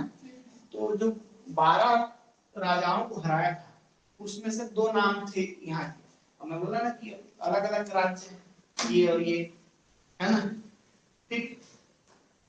इस क्षेत्र का राजा कौन रहेगा उस समय का, पता है, महेंद्र, है ना। वो वर्णन करता है, अब वर्णन करने के लिए एक आदमी रखा था, कौन सा, उस व्यक्ति का नाम था, उसके दरबारी कवि का नाम था हरिशेखर। संधि विग्रह के विदेश मंत्री था उसका, उसका किताब भी लिखता था, है ना, ठीक।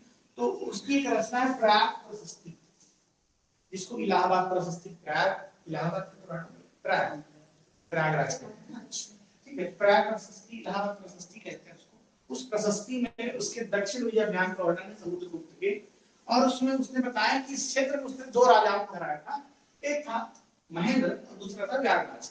व्याघ्रराज संभवतः नलवंशी शासक था, कौन, व्याघ्रराज, और महेंद्र जो था संभवतः वकाटक वंशी शासक, ठीक है। तो वकाटक वंशी शासक ये जो समुद्रगुप्त है ना, समुद्रगुप्त, है ना, वर्णन किस बुक में है, प्रयाग प्रशस्ति, है ना, किस बुक में है, प्रयाग प्रशस्ति में।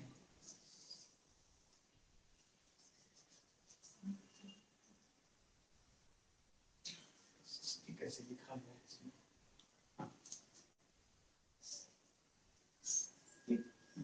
प्रयाग प्रशस्ति, है ना, ठीक है। तो इस प्रयाग प्रशस्ति में इसको लिखने वाला कौन है, हरिसेन, क्या नाम इसका, हरिसेन, ठीक है।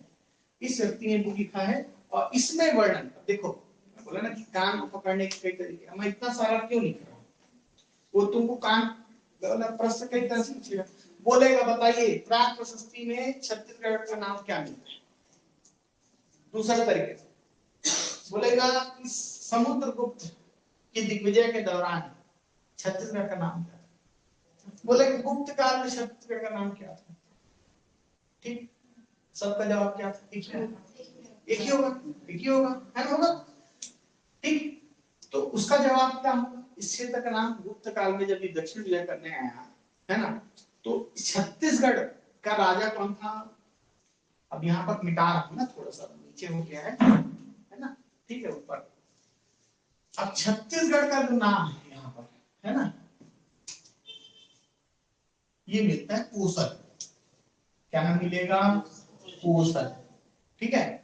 अच्छा, कोसल मिलेगा, लेकिन इस काल में तुमको बोला ना कि भैया यहाँ पर पहला शासन चल रहा है ना, तो यहाँ पर ना एक शासक होता है, वकाटक वंशी शासक होता है, और उस शासक का संबंध, विवाह संबंध रखते हैं लोग गुप्तों से, ठीक है। किसकी बेटी से, चंद्रगुप्त द्वितीय की बेटी से विवाह होता है यहाँ के वकाटक वंशी शासक का, है ना, ठीक है, ठीक, प्रवर से, है ना, ठीक, उसका विवाह होता है ना, कहां से, वकाटकों से। आप बस इतना ध्यान रखो कि वकाटकों और गुप्तों के मध्य विवाह, वैवाहिक संबंध, ठीक। तो ये कोसल इस क्षेत्र का नाम था संगाराबाद। अब गुप्त जो थे उनके में एक दरबारी कवि थे, कौन? कालिदास। मैं और बहुत टिक कहानी, आधा घंटे इसमें लेक्चर दे सकता हूँ, लेकिन उस पर नहीं जाऊंगा।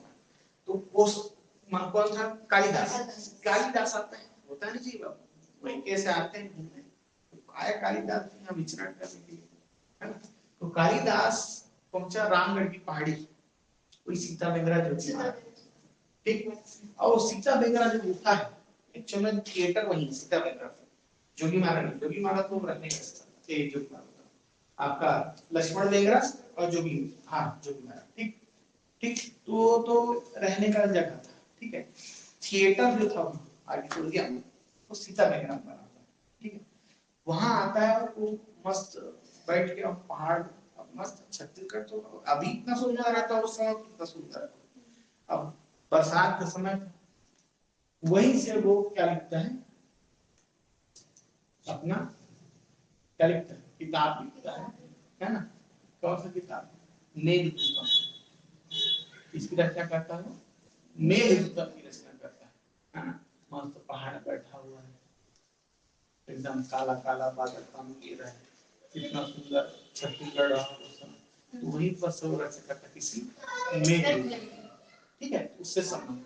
तो कालिदास इस क्षेत्र में दक्षिण कोसल शब्द का भी प्रयोग करता है, तो ऐसा नहीं है ना। इस क्षेत्र का नाम कोसल तो नहीं, कोसल महाजनपद के अंदर, लेकिन कौन सा भाग है? दक्षिणी भाग है ना, क्लियर। तो आप आंसर में क्या मारोगे? पहले तो कोसल, अब नहीं आएगा तो दक्षिण कोसल, ठीक है ना। इनका कोई भरोसा नहीं है, फिर पेपर छांटना होता है। इन लोग जस्ट पिक एंड ड्रॉप ऐसे वाले कोसल, ठीक, ओके। तो यहाँ का शासक था बकाटक वंशी शासक, कौन? महेंद्र। कौन था? बकाटक शासक था महेंद्र, ठीक है। इसको हराया और आगे गया, और बस्तर में मिलता है शासक, और इस क्षेत्र का नाम हो गया था महाकांतार। कांतार से महाकांतार, ठीक है। इस महाकांतार में एक शासक था व्याघ्रराज। क्या था? व्याघ्रराज। अच्छा, व्याघ्रराज कौन सा वंश का शासक था?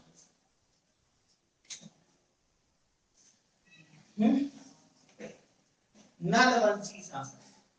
कौन सा वंश शासन था? नलवंशियों ने ना बस्तर क्षेत्र में शासन किया है ना। नलवंशी शासक कौन था? व्याघ्र, उसको हराया इसने, ठीक हो गया, क्लियर। यहाँ तक समझ में आएगा। कल एक सीधे से पूछूंगा, एक आदमी खड़े होगा, काल बताएगा, नाम बताएगा, हो गया। अब गुप्तों के बाद इस क्षेत्र में सातवाहनों का शासन होता है। जैसे जैसे गुप्त खत्म हो रहे थे ना, इतिहास पढ़ोगे तो गुप्त साम्राज्य कमजोर हो गया, उसके राजा कमजोर हो गए। तो यहाँ पर एक और शक्ति का उदय हुआ इस क्षेत्र में, महाराष्ट्र क्षेत्र में, है ना। महाराष्ट्र क्षेत्र में एक शक्ति का उदय होता है, और उसका नाम था सातवाहन।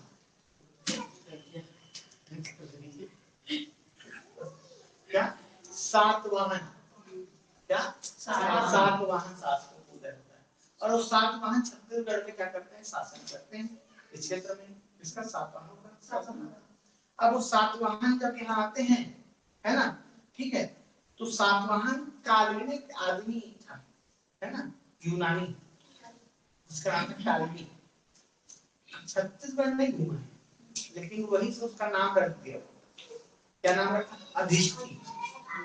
क्या नाम रखा? अधिष्ठी। अधिष्ठी। तो क्षेत्र का नाम अधिष्ठात्रीगढ़, है ना। बोल, एक पर्वत है अधिष्ठी, उसके नाम पर इसका नाम क्या रखा उसने? अधिष्ठी, ठीक। नहीं पूछेगा, ओके। लेकिन मैं तुमको बता रहा हूँ, क्रोनोलॉजी बता रहा हूँ। इंग्लिश में क्रोनोलॉजी, हिंदी में बोलते हैं वंशानुक्रम, ठीक। एक चीज से दूसरे चीज पर कंटिन्यूअस जाते हैं, है ना, उसको बोलते हैं क्रोनोलॉजी, है ना। तो सातवाहनों के बाद, सातवाहन खत्म हो गए, है ना। सातवाहनों के बाद इस क्षेत्र में मुगलों का शासन आएगा। और बीच में वो शासक है, ऐसा नहीं है, सब मिलेंगे तो राजा से तुल्यकुल है ना। इसके बाद तुमको क्या बोलते हैं सरपुरी है ना, पांडुवंशी, सोमवंशी, ठीक है, कच्छुरी, सब ठीक है। तुमको जाना सीधा मुगल काल। तो मुगल काल में छत्तीसगढ़ में कलचुगी शासन है, याद रखिएगा, है ना। कौन सा? मुगल काल। तो लिखो अब नेक्स्ट मुगल काल। क्या लिखोगे? मुगल काल, ठीक है, मुगल स्लैश कलचुगी, ठीक, क्योंकि छत्तीसगढ़ में तो कलचुगी शासन कर रहे थे, है ना, ठीक हो गया। तो मुगल काल में अब होता क्या है, और उसके पीछे भी कहानी है, छोड़ो, लेकिन एक शासक होता है, कलचुगी शासक, है ना, कल्याण साय, उसको बंदी बना के ये लोग लेके जाते हैं दरबार में, मुगल दरबार में, ठीक है, हो गया। तो वहां से इसका करेक्शन मिलता है ना। तो आगे अभी बताऊंगा शब्द क्या है, इसके बारे में जो बोला गया है, लेकिन याद रखो इस मुगल काल में, है ना, राजधानी क्या थी? रतनपुर। इनकी राजधानी क्या थी? रतनपुर। तो इस क्षेत्र के लिए रतनपुर राज शब्द का प्रयोग किया गया। क्या शब्द? रतनपुर राज शब्द का प्रयोग किया गया, है ना। किसमें किया गया है? मुगल काल में। तो आईने अकबरी की रचना है। क्या रचना है? आईने अकबरी। किसका? अबुल फजल। दो भाई अबुल फजल और फैजी, है ना, अबुल फजल और अबुल फैजी, है ना। फैजी खान सामा हुआ करता था, ये उसका दरबारी राइटर था, इसका अकबर का, ठीक है ना। तो अबुल फजल की रचना है आईने अकबरी, है ना। क्या रचना है? आईन ए अकबरी। किसकी रचना है? अबुल, ठीक है, इसकी रचना है। क्लियर? उसमें क्या वर्णन छत्तीसगढ़ के रतनपुर राज्य, वो छत्तीसगढ़ का बस्तर इतना जंगल वंगल था, उस पे वो बोला कि नहीं जाऊंगा मैं, बहुत टेंशन होता है, जनगणना में मरना है मेरे को, तो वर्णन नहीं है इसका, ठीक है। किस काल में? मुगल काल। हो गया क्लियर? अब इसके बाद है छिंदक नागवंशी शासक। इस क्षेत्र में कौन? बस्तर क्षेत्र में कौन से? छिंदक नागवंशी शासक। तो बस्तर के लिए चक्रकोट भ्रमरकोट। क्वेश्चन पूछता है ना, बताइए चक्रकोट भ्रमरकोट शब्द का प्रयोग किस क्षेत्र के लिए किया गया है? किस क्षेत्र के लिए? बस्तर।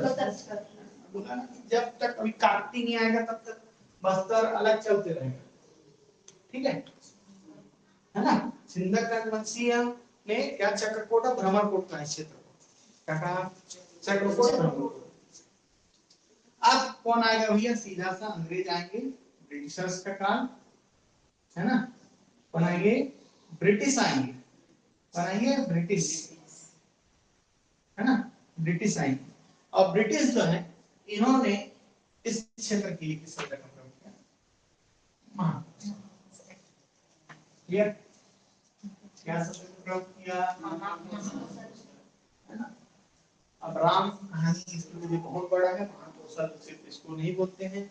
छत्तीसगढ़ और मध्य प्रदेश के बीच का जो बहुत बड़ा क्षेत्र है, जबलपुर वाले क्षेत्र को मिलाकर उस क्षेत्र को चलो कहते हैं महाकोशल, है ना। जब राज्य अलग अलग और राज्यों की मांग होती है तो एक राज्य की मांग होती है महाकोशल, है ना, ठीक है। ये वाला इलाका, ये वाला जो इलाका है इसको बोलते हैं महाकोशल, ठीक है। ओके, समझ में आ रहा है? इस क्षेत्र को बोलते हैं क्या? कलिंग। एक उड़ीसा से अलग राज्य की मांग होती है जिसमें आपका भुवनेश्वर वगैरह शामिल है ना, सॉरी संबलपुर शामिल है ना, संबलपुर क्षेत्र, बरगढ़, है ना, ये वाला सुंदरगढ़ वाला क्षेत्र है, कलिंग कहा जाता है इसको, है ना, ठीक है। समझ में आ रहा है? क्लियर? ठीक, पूछूंगा तो बताओगे ना इसको, है ना, कल नहीं, कल शायद अगर नहीं होगा तो क्लास परसों, है ना। लंबा लंबा इसीलिए पढ़ा रहा हूं, ठीक। यहाँ क्लियर हो? अभी क्लास खत्म नहीं हुआ, 12:30 तक पढ़ेंगे। आओ तो अभी बन पाएगा तो कहाँ सिलेबस में, तो सिलेबस पता नहीं मुझको मैं कितना कवर कर पाएगा, ठीक है। क्योंकि तुमको अगर घर से मेहनत करके आओगे, जैसे थोड़ा थोड़ा बता रहे हो वैसे और लोग तब दोनों तरफ से मेहनत होगा तब बनेगा, एक तरफ से मेहनत होते रहेगा तो नहीं बनेगा। तो वही है ब्रेक करना पड़ता है तुमको। छत्तीसगढ़ महाभारत यानी करेक्शन नहीं मिल रहा है, रामायण महाभारत, अब पुस्तक को पढ़ के आते तो मिलता। देखा पुस्तक बोला था लेके आना, क्लास नोट्स छत्तीसगढ़ समग्र। अरे तो छत्तीसगढ़ समग्र का ही क्लास नोट्स नाम नया है, पढ़ते पढ़ते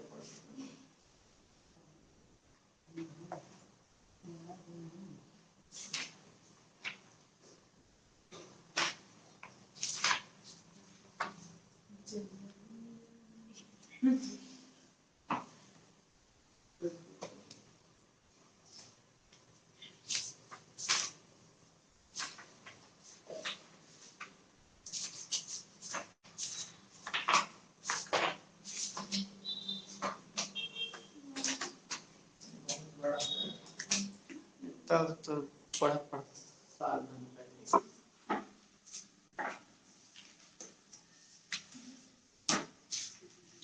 ये ठीक एक जरूरी सब तब तो समझ में आता सिलेबस क्या है।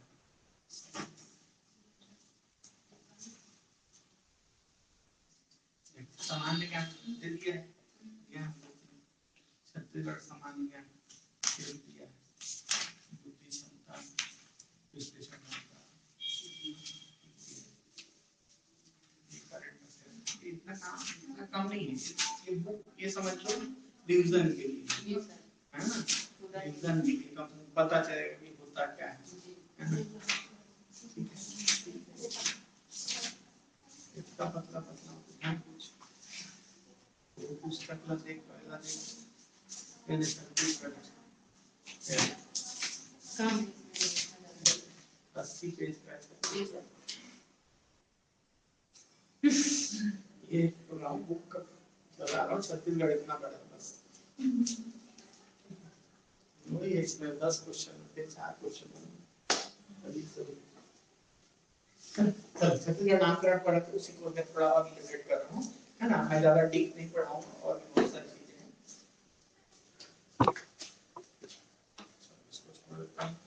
हाँ अब बता दिया। अब इसके बाद में क्वेश्चन पूछता है कि ना अलग अलग संदर्भ किस पुस्तक में छत्तीसगढ़ का क्या नाम दिया गया है ना, ठीक है। तो यहाँ पर संदर्भ और नामकरण है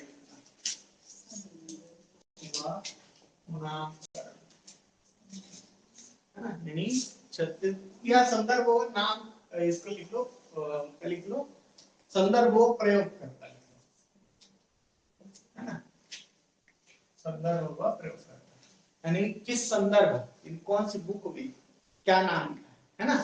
चलो जल्दी जल्दी लिखना, केवल ये बताते जाऊंगा कि भाई किस बुक में क्या नाम है।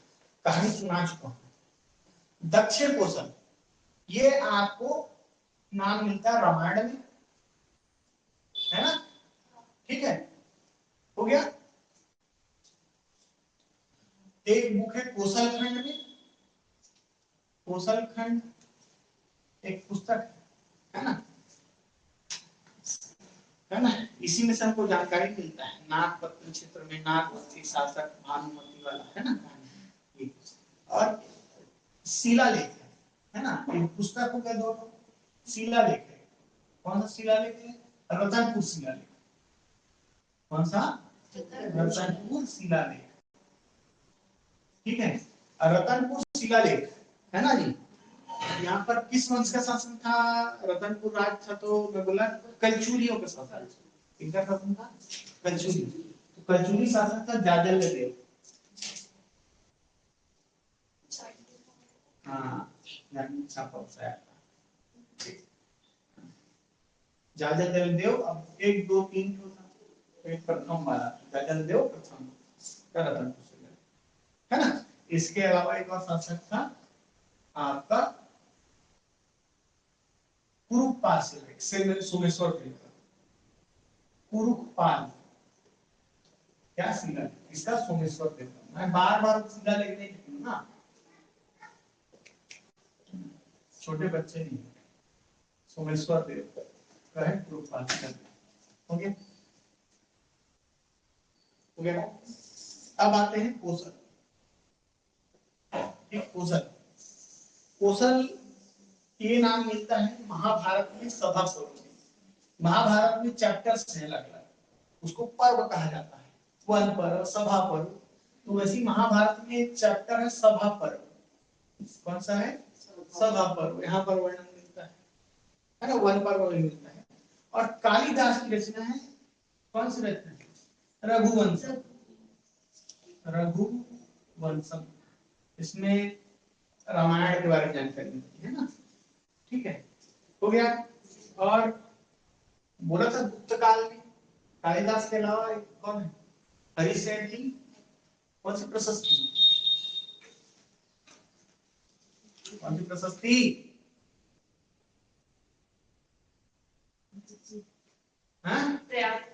प्रयाग प्रशस्ति, ठीक है। इससे ज्यादा नहीं पूछेगा।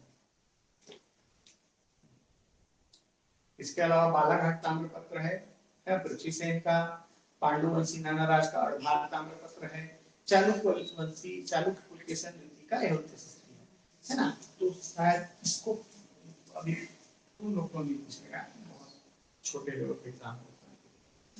अभी क्वेश्चन पूछा था नेट स्टेट में, एहोल प्रशस्ति है ना, एहोल प्रशस्ति है ना। जब पढ़ोगे ना गुप्त खत्म होगा, उसका एक और शासक हो जाएगा लास्ट में, जो पैन इंडिया राजा होगा, है ना। कौन होगा? हर्षवर्धन, है ना, ठीक है। हिंदू काल का अकबर कहते हैं जिसको, ठीक है। वो क्या करेगा, वो दक्षिण विजय करने जाएगा ना, तो उसको एक राजा होगा, चालुक्य राजा पुलकेशियन द्वितीय, वो उसको हरा देता है, ठीक। कौन कौन? हर्षवर्धन को कौन? पुलकेशियन द्वितीय हराए, है ना, ठीक है। तो दक्षिण बनने से रोक देगा, तो उसके बारे में वो भी वर्णन करता है। अब छोड़ो, ठीक। अब वहां सारा चीज है। किया सब किसने कहा? किया चलो, इसको बता चुका हूं। कौन लिखा? वही सामने, है ना। पुस्तक का नाम क्या था? नहीं लिखाया हूं, कुछ तो कुछ पढ़ो। सीयूकी, ठीक है, हो गया इसमें। फिर महाकौशल कहा। महाकौशल किसने कहा? आगे लिखो। महाकौशल कहा अलेक्जेंडर कनिंघम ने। अलेक्जेंडर कनिंघम, अलेक्जेंडर कनिंघम ने क्या कहा इस क्षेत्र को? महाकौशल, संयुक्त रूप से, है ना, ठीक है। पंडित गोविंद प्रसाद पांडे ने सब किया। हो गया, हो गया क्लियर। चलो बस यहाँ खत्म। जल्दी से 12 मिनट और बचे हैं, जल्दी से और आगे बढ़ते हैं। निपटाऊं इसको, मिटा दूं, रट के आना है ना। प्रेम पानी चल रहा है ना, फिर चलेगा, फिर कुटाई चलेगा। कल नेक्स्ट क्लास में आपको सुधार सिंह जी है ना। सच लोर बंद नहीं, पहली बता दो, ठीक। अब छत्तीसगढ़ शब्द का प्रयोग, अब देखो, अब हमको क्या हुआ, 17वीं शताब्दी के आसपास इस राज्य के लिए इस शब्द का प्रयोग देखने को मिल गया, छत्तीसगढ़, है ना। छत्तीसगढ़ नाम हमको मिल गया। कौन सा काल के? 17वीं शताब्दी, 18वीं शताब्दी के आसपास, ठीक। 17वीं शताब्दी के उत्तरार्ध, लास्ट, आखिरी आखिरी ओर था, है ना। तब हमको छत्तीसगढ़ शब्द देखने को मिला इस राज्य के लिए, इस क्षेत्र के लिए, ठीक है। अब क्वेश्चन यहाँ से 2-3 क्वेश्चन पूछता है, उसी पर आ रहा है।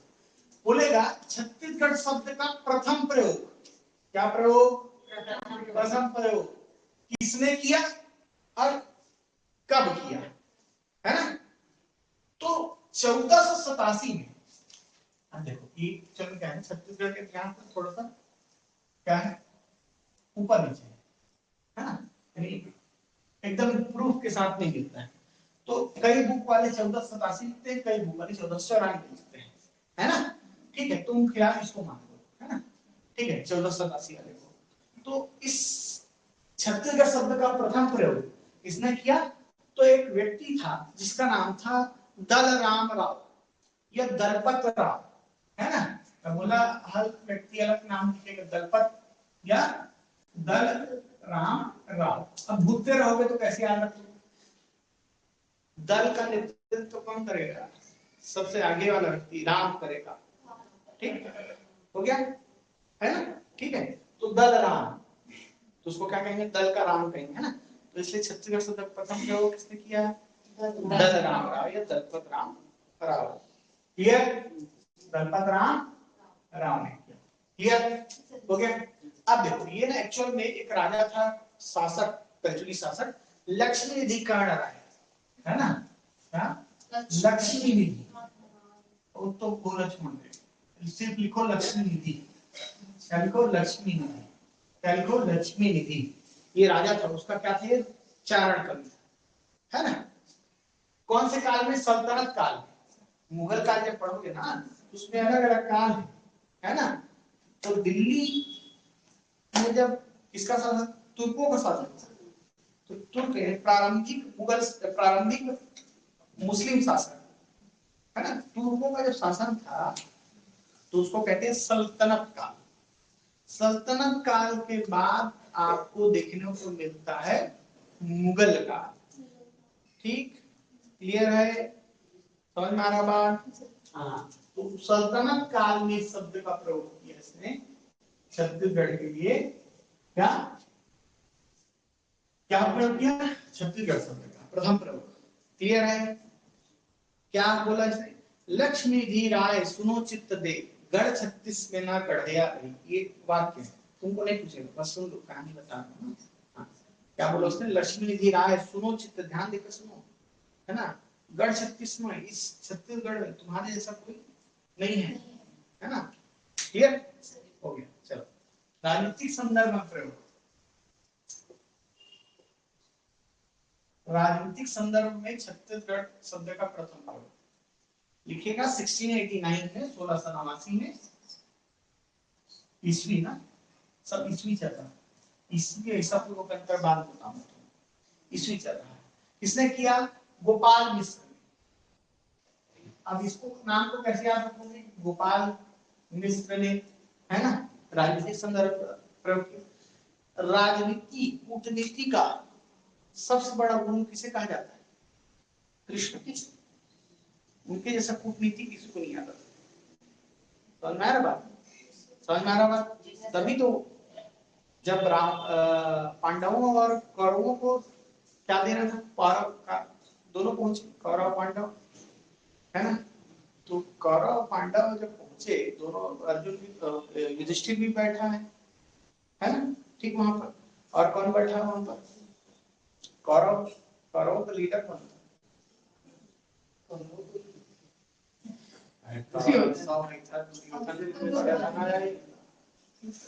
दुर्योधन भी बैठा है, और कौन बैठा है, कृष्ण भी, वो भी बैठा है, युधिष्ठिर भी बैठा है, युधिष्ठिर भी बैठा, युधिष्ठिर किधर बैठा है, पांव की तरफ, दुर्योधन बैठा है सिर की तरफ।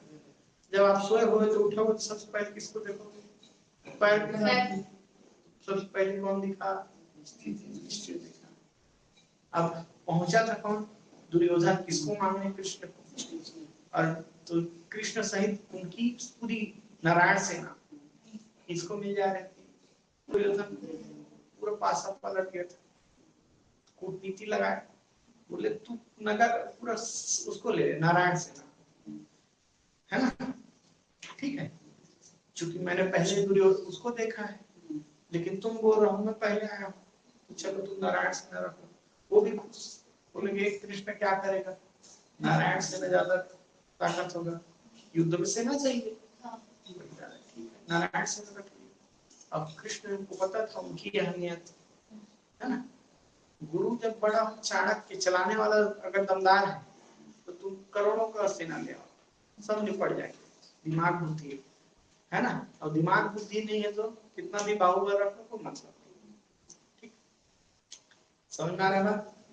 ज्ञानम परम बल, ज्ञान से बड़ा कोई बल नहीं।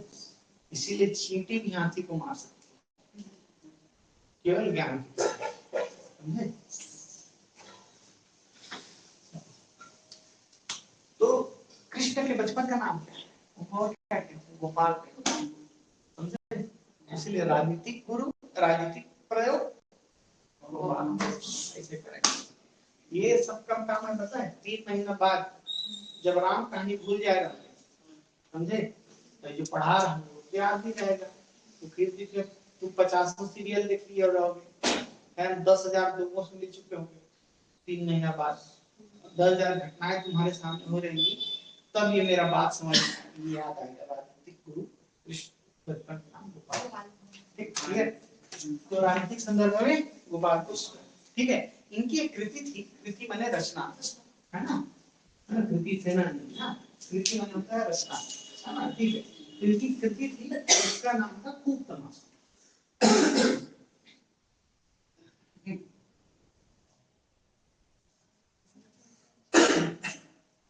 क्या नाम था?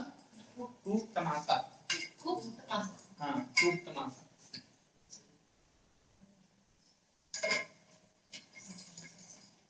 अभी भी इसके कवि थे, चारण कवि थे।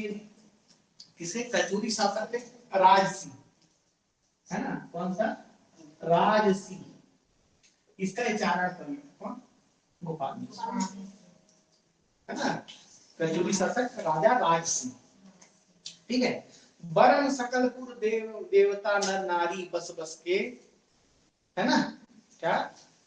वरण सकलपुर देव देवता नर नारी रस रस के, बसय छत्तीसगढ़ पुरी सब दिन के रसवासी बस बस के। यहाँ पर छत्तीसगढ़ शब्द का वर्णन मिला तुमको कब? 1689 में, है ना।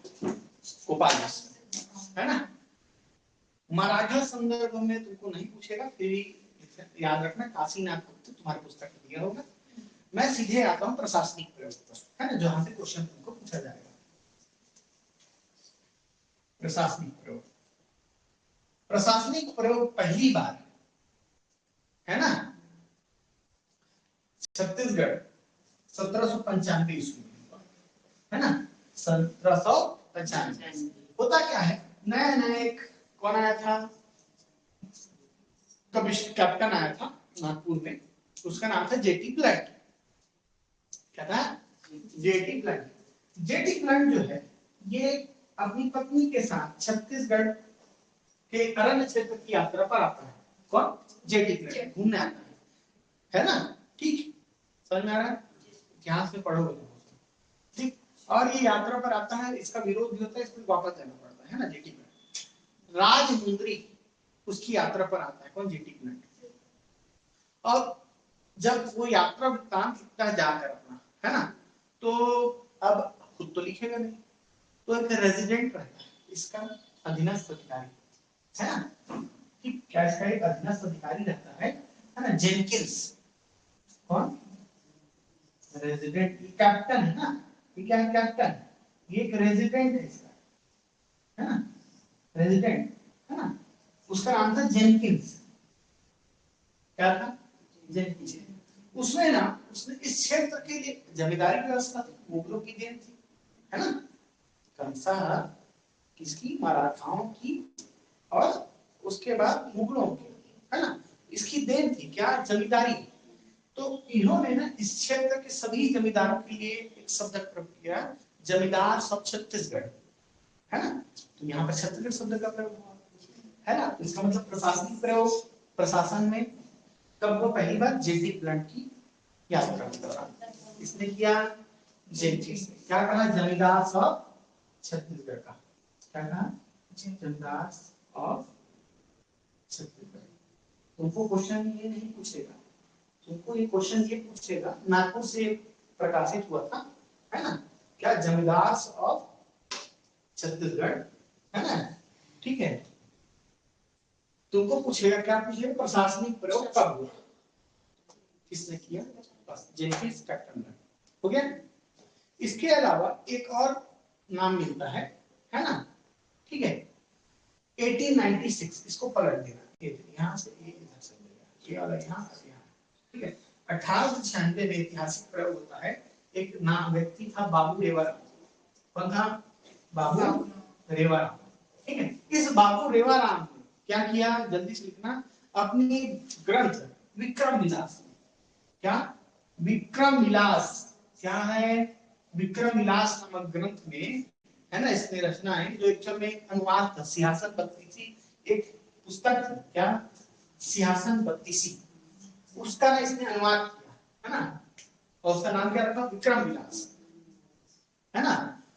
कलचुरी शासनकाल चल रहा है ना, ठीक है। तो उसमें इसने अनुवाद किया और इसमें लिखा, इसने वाक्य वहां पर, तिनमे दक्षिण कोसल देशा, जे हरि केसरी वेशा, तासु मध्य छत्तीसगढ़ पावन पुण्य भूमि, सुर नर मुनि भावन। यानी भाई जहां दक्षिण कोसल देश है ना, जहां क्या क्या है, हरि, है ना, क्या है, बसते हैं, है ना, केसरी वेशा, है ना, और कैसा, यहाँ लोग हरे कपड़े पहनते हैं ना, एकदम हरियाली छाई हुई है, सीधा समझ लो। तासु, उसके मध्य में छत्तीसगढ़, क्या है, पावन पुण्य भूमि है ना, ठीक है। और वहां क्या है, सुर नर मुनि भाव, इन सभी के सभी अच्छे हैं, ये समझ लो, है ना, ठीक है। तो ये रचना है, तारीखें इनकी रचना है विक्रम विलास, इसमें उन्होंने वर्णन किया छत्तीसगढ़ 1896 में। इसके अलावा इनकी अन्य रचनाओं को भी पूछ देते हैं कभी कभी, तारीखें है वंशी, रतनपुर राज के इतिहास, है ना, क्या, तारीखें है वंशी और रतनपुर राज के इतिहास, ये दो पुस्तक एक्स्ट्रा है, तो लिख सकते हैं, ठीक है। तारीख सब तुम्हारे पुस्तक में मिलेगा, है ना। इसके अलावा लास्ट में ना गजेटियर होता है, गजेटियर, जिसमें चीजों को लिखा जाता है। तो ना एक गजेटियर है, रायपुर गजेटियर और बिलासपुर गजेटियर, है ना। 1909 और 1910 में, ये 1909 ही लिखो, चलो। कौन सा गजेटियर, बिलासपुर गजेटियर, है ना, और उसके बाद रायपुर गजेटियर, इसमें 9 में प्रकाशित होता है ना। कौन सा, बिलासपुर गजेटियर, कौन सा, बिलासपुर गजेटियर, है ना, समझ में आ रहा है, ठीक। किसने लिखा था, संपादक कौन था, इसको संपादित करने वाला, ए.ई. नेल्सन, ए.ई. नेल्सन, इसने प्रकाश संपादित किया था। कहां संपादित किया था, नागपुर से, है ना, वही राजधानी तो वही थी। समझ में आ रहा बात, क्लियर हो गया, ठीक। इस तीन को मुख्यतः याद रखना, ये एक्स्ट्रा है, इसमें डेट पूछेगा, क्लियर, खत्म हो गया, चलो।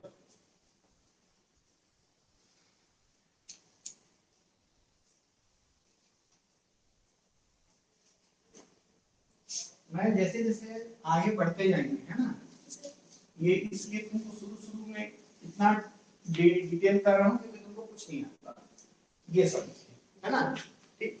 मैं डिटेलिंग कम कर दूंगा, धीरे धीरे जैसे जैसे सीधा क्वेश्चन कर दूंगा, है ना, क्या कहाँ पर क्या था, ठीक है। फिर सब चीज याद रखना चाहिए, इसीलिए घर जाकर पढ़ लेना, मैंने बहुत कुटाई हो जाती है ना, बहुत मजा आता है जब तक पढ़ते रहते हैं, जवाब नहीं देते तो फिर पढ़ता है, डंडा बांस का, है ना, पतला सा, नेक्स्ट क्लास में उसके साथ आपका परिचय होगा, है ना, ठीक है। इसमें थोड़ा सा चीज और बचा है, छत्तीसगढ़ नामकरण के पीछे अभिमत, छत्तीसगढ़ नामकरण हुआ उसके पीछे अभिमत क्या है, 5 मिनट का और लेक्चर ले लो जल्दी से, है बस लिखो खत्म करो। यानी छत्तीसगढ़ नाम जो पड़ा, है ना, नामकरण पड़ा हो ना, उसके पीछे कारण क्या है ना, क्यों छत्तीसगढ़ इस क्षेत्र को कहते हैं, है ना। तो देखो, कोसल किसलिए कहें, क्योंकि कोसल प्रचुरता थी इस क्षेत्र, अभी जानेंगे आपको, बिलासपुर रायगढ़ क्षेत्र में पाया जाता है, सबसे उच्च गुणवत्ता का कोसा यहाँ होता था, इसलिए क्षेत्र को क्या कहा गया, कोसल कहा गया, पहला लॉजिक कोसल के लिए। छत्तीसगढ़ के लिए बोला जाता है, एक है छत्तीसगढ़ वाला, अभी देखोगे हर जाति में ना उनका क्या होता है, गोत्र होता है ना, है ना। लेकिन गोत्र के अलावा उनका एरिया भी डिपेंड करता है ना। तो जैसे बोलते हैं ना कि कन्नौजिया बोलते हैं ना, कन्नौजिया है ऐसे करके, है ना। तो एक्चुअल में है क्या, एक्चुअल में उनका मूल वही था, वहीं से वो यहाँ है, इसलिए कन्नौजिया ऐसे बोलते हैं। ठीक, तो ऐसे ही क्या था, कृष्ण के काल में एक था जरासंध, कंस का ससुर, है ना, जरासंध, है ना। जरासंध था किसका ससुर, कंस का ससुर था, है ना। उस जरासंध के काल में कृष्ण से उसका बनता नहीं था, एकदम 36 का आंकड़ा, है ना। तो जरासंध के काल में ना किस क्षेत्र में, मथुरा क्षेत्र में, जरासंध बार बार मथुरा पर मांगा करता था। तो कृष्ण जी के काल में क्या हुआ, तंग आके क्या किए, 36 चर्मकार परिवार जो चर्म का काम करते थे वो आगे कहाँ बस गए, छत्तीसगढ़ में बस गए, उस क्षेत्र से भागे। अब अपना अपना परिवार लेके आए, तो कितना परिवार बस गए, 36 घर बसे, इसलिए यही बाद में भ्रंशी क्या बना, छत्तीसगढ़ बना, है ना। ऐसा कौन कहता है, बेगला कहता है, कौन कहता है, बेगला। ये आदमी जो है इसका थ्योरी यही है कि भैया ऐसा हुआ, इसी कारण छत्तीसगढ़ का नाम क्या बना, छत्तीसगढ़ से छत्तीसगढ़ बना। अब भ्रंश ब्रो का ब्रदर का ब्रो हो गया ना, वैसे छत्तीसगढ़ से छत्तीसगढ़ बना। कौन बोला, बेगला। ऐसी वन लाइनर है ना, कहानी याद रखना। छत्तीसगढ़ इसका कॉन्सेप्ट है, बेगला का बेघर, ये जो क्या हो गए, बेघर हो गए, तो बेगलर से बेघर है ना, ठीक है। फिर है चेदीसगढ़, चेदीसगढ़, ठीक, ये किसने कहा, राय बहादुर हीरालाल, किसने कहा, राय बहादुर हीरालाल। ये राय बहादुर की उपाधि थी, है ना, ठीक है। ठाकुर हीरालाल भी ऐसा भी मिलेगा तुमको, है ना, या हीरालाल का उपाध्याय, ये सब अलग अलग नाम है। अब छत्तीसगढ़ के पीछे कारण क्या बताता हूँ, कलचुरियों, कलचुरी यहाँ से नहीं थे, कलचुरी बाहर से आए थे, है ना। अब कलचुरी कौन से जनपद पे आगे राज करते थे, चेदी जनपद, छत्तीसगढ़ के ना इस साइड, इस पूरी बघेलखंड साइड, वहां पर था चेदी जनपद। कौन सा जनपद, चेदी, महाजनपद बताया था ना, महाजनपद पढ़ोगे इतिहास, इस साइड था चेदी जनपद, तो उनको बोलते थे चेदिया, क्या कहते हैं, चेदिया, ठीक। तो उसी से, चूंकि वहीं से आए थे, तो इसलिए क्षेत्र को नाम क्या रख दिए, छत्तीसगढ़, छत्तीसगढ़ बोले। छत्तीसगढ़ का ये भ्रंशित क्या बन गया, छत्तीसगढ़। ये कॉन्सेप्ट कौन बोले, ठीक है। इसके बाद छत्तीसगढ़ों के कारण, है ना, या 36 यहाँ सामंती जो शासक थे, सामंती शासक समझते हो, किसी बड़े राजा के अंतर्गत छोटे छोटे क्या होते हैं, जमींदार टाइप के शासक होते हैं, है ना, तो उनको क्या कहते हैं, सामंती, गरद राज्य कहते हैं, है ना, ठीक है। तो छत्तीसगढ़ों के कारण यहाँ पर छत्तीसगढ़ थे, कौन से नदी, शिवनाथ की इस तरफ और उस तरफ, शिवनाथ महानदी नहीं, शिवनाथ, शिवनाथ की इस तरफ और उस तरफ, कितने गढ़ थे टोटल, 18 है ना, ठीक। तो 18 छत्तीसगढ़, ठीक है। तो ये छत्तीसगढ़ों के कारण, गढ़ किले इनके कारण, है ना, इस राज्य का नाम क्या पड़ा, छत्तीसगढ़ पड़ा। ये किसने कहा, अब इसमें लिखते जाना, दो तीन नाम है, एक कौन है, कैप्टन स्मिथ, कौन था, कैप्टन स्मिथ, डॉक्टर शंकर शेष, डॉक्टर शंकर शेष, और तीसरा है चीसम और हैगेट, चीसम व हैगेट। ये नाम को डायरेक्ट पूछ के तुमको बोलता है कि इसका थ्योरी कौन सा है ना। हो गया, हो गया, यस, और एक है अधिष्ठात्री गढ़,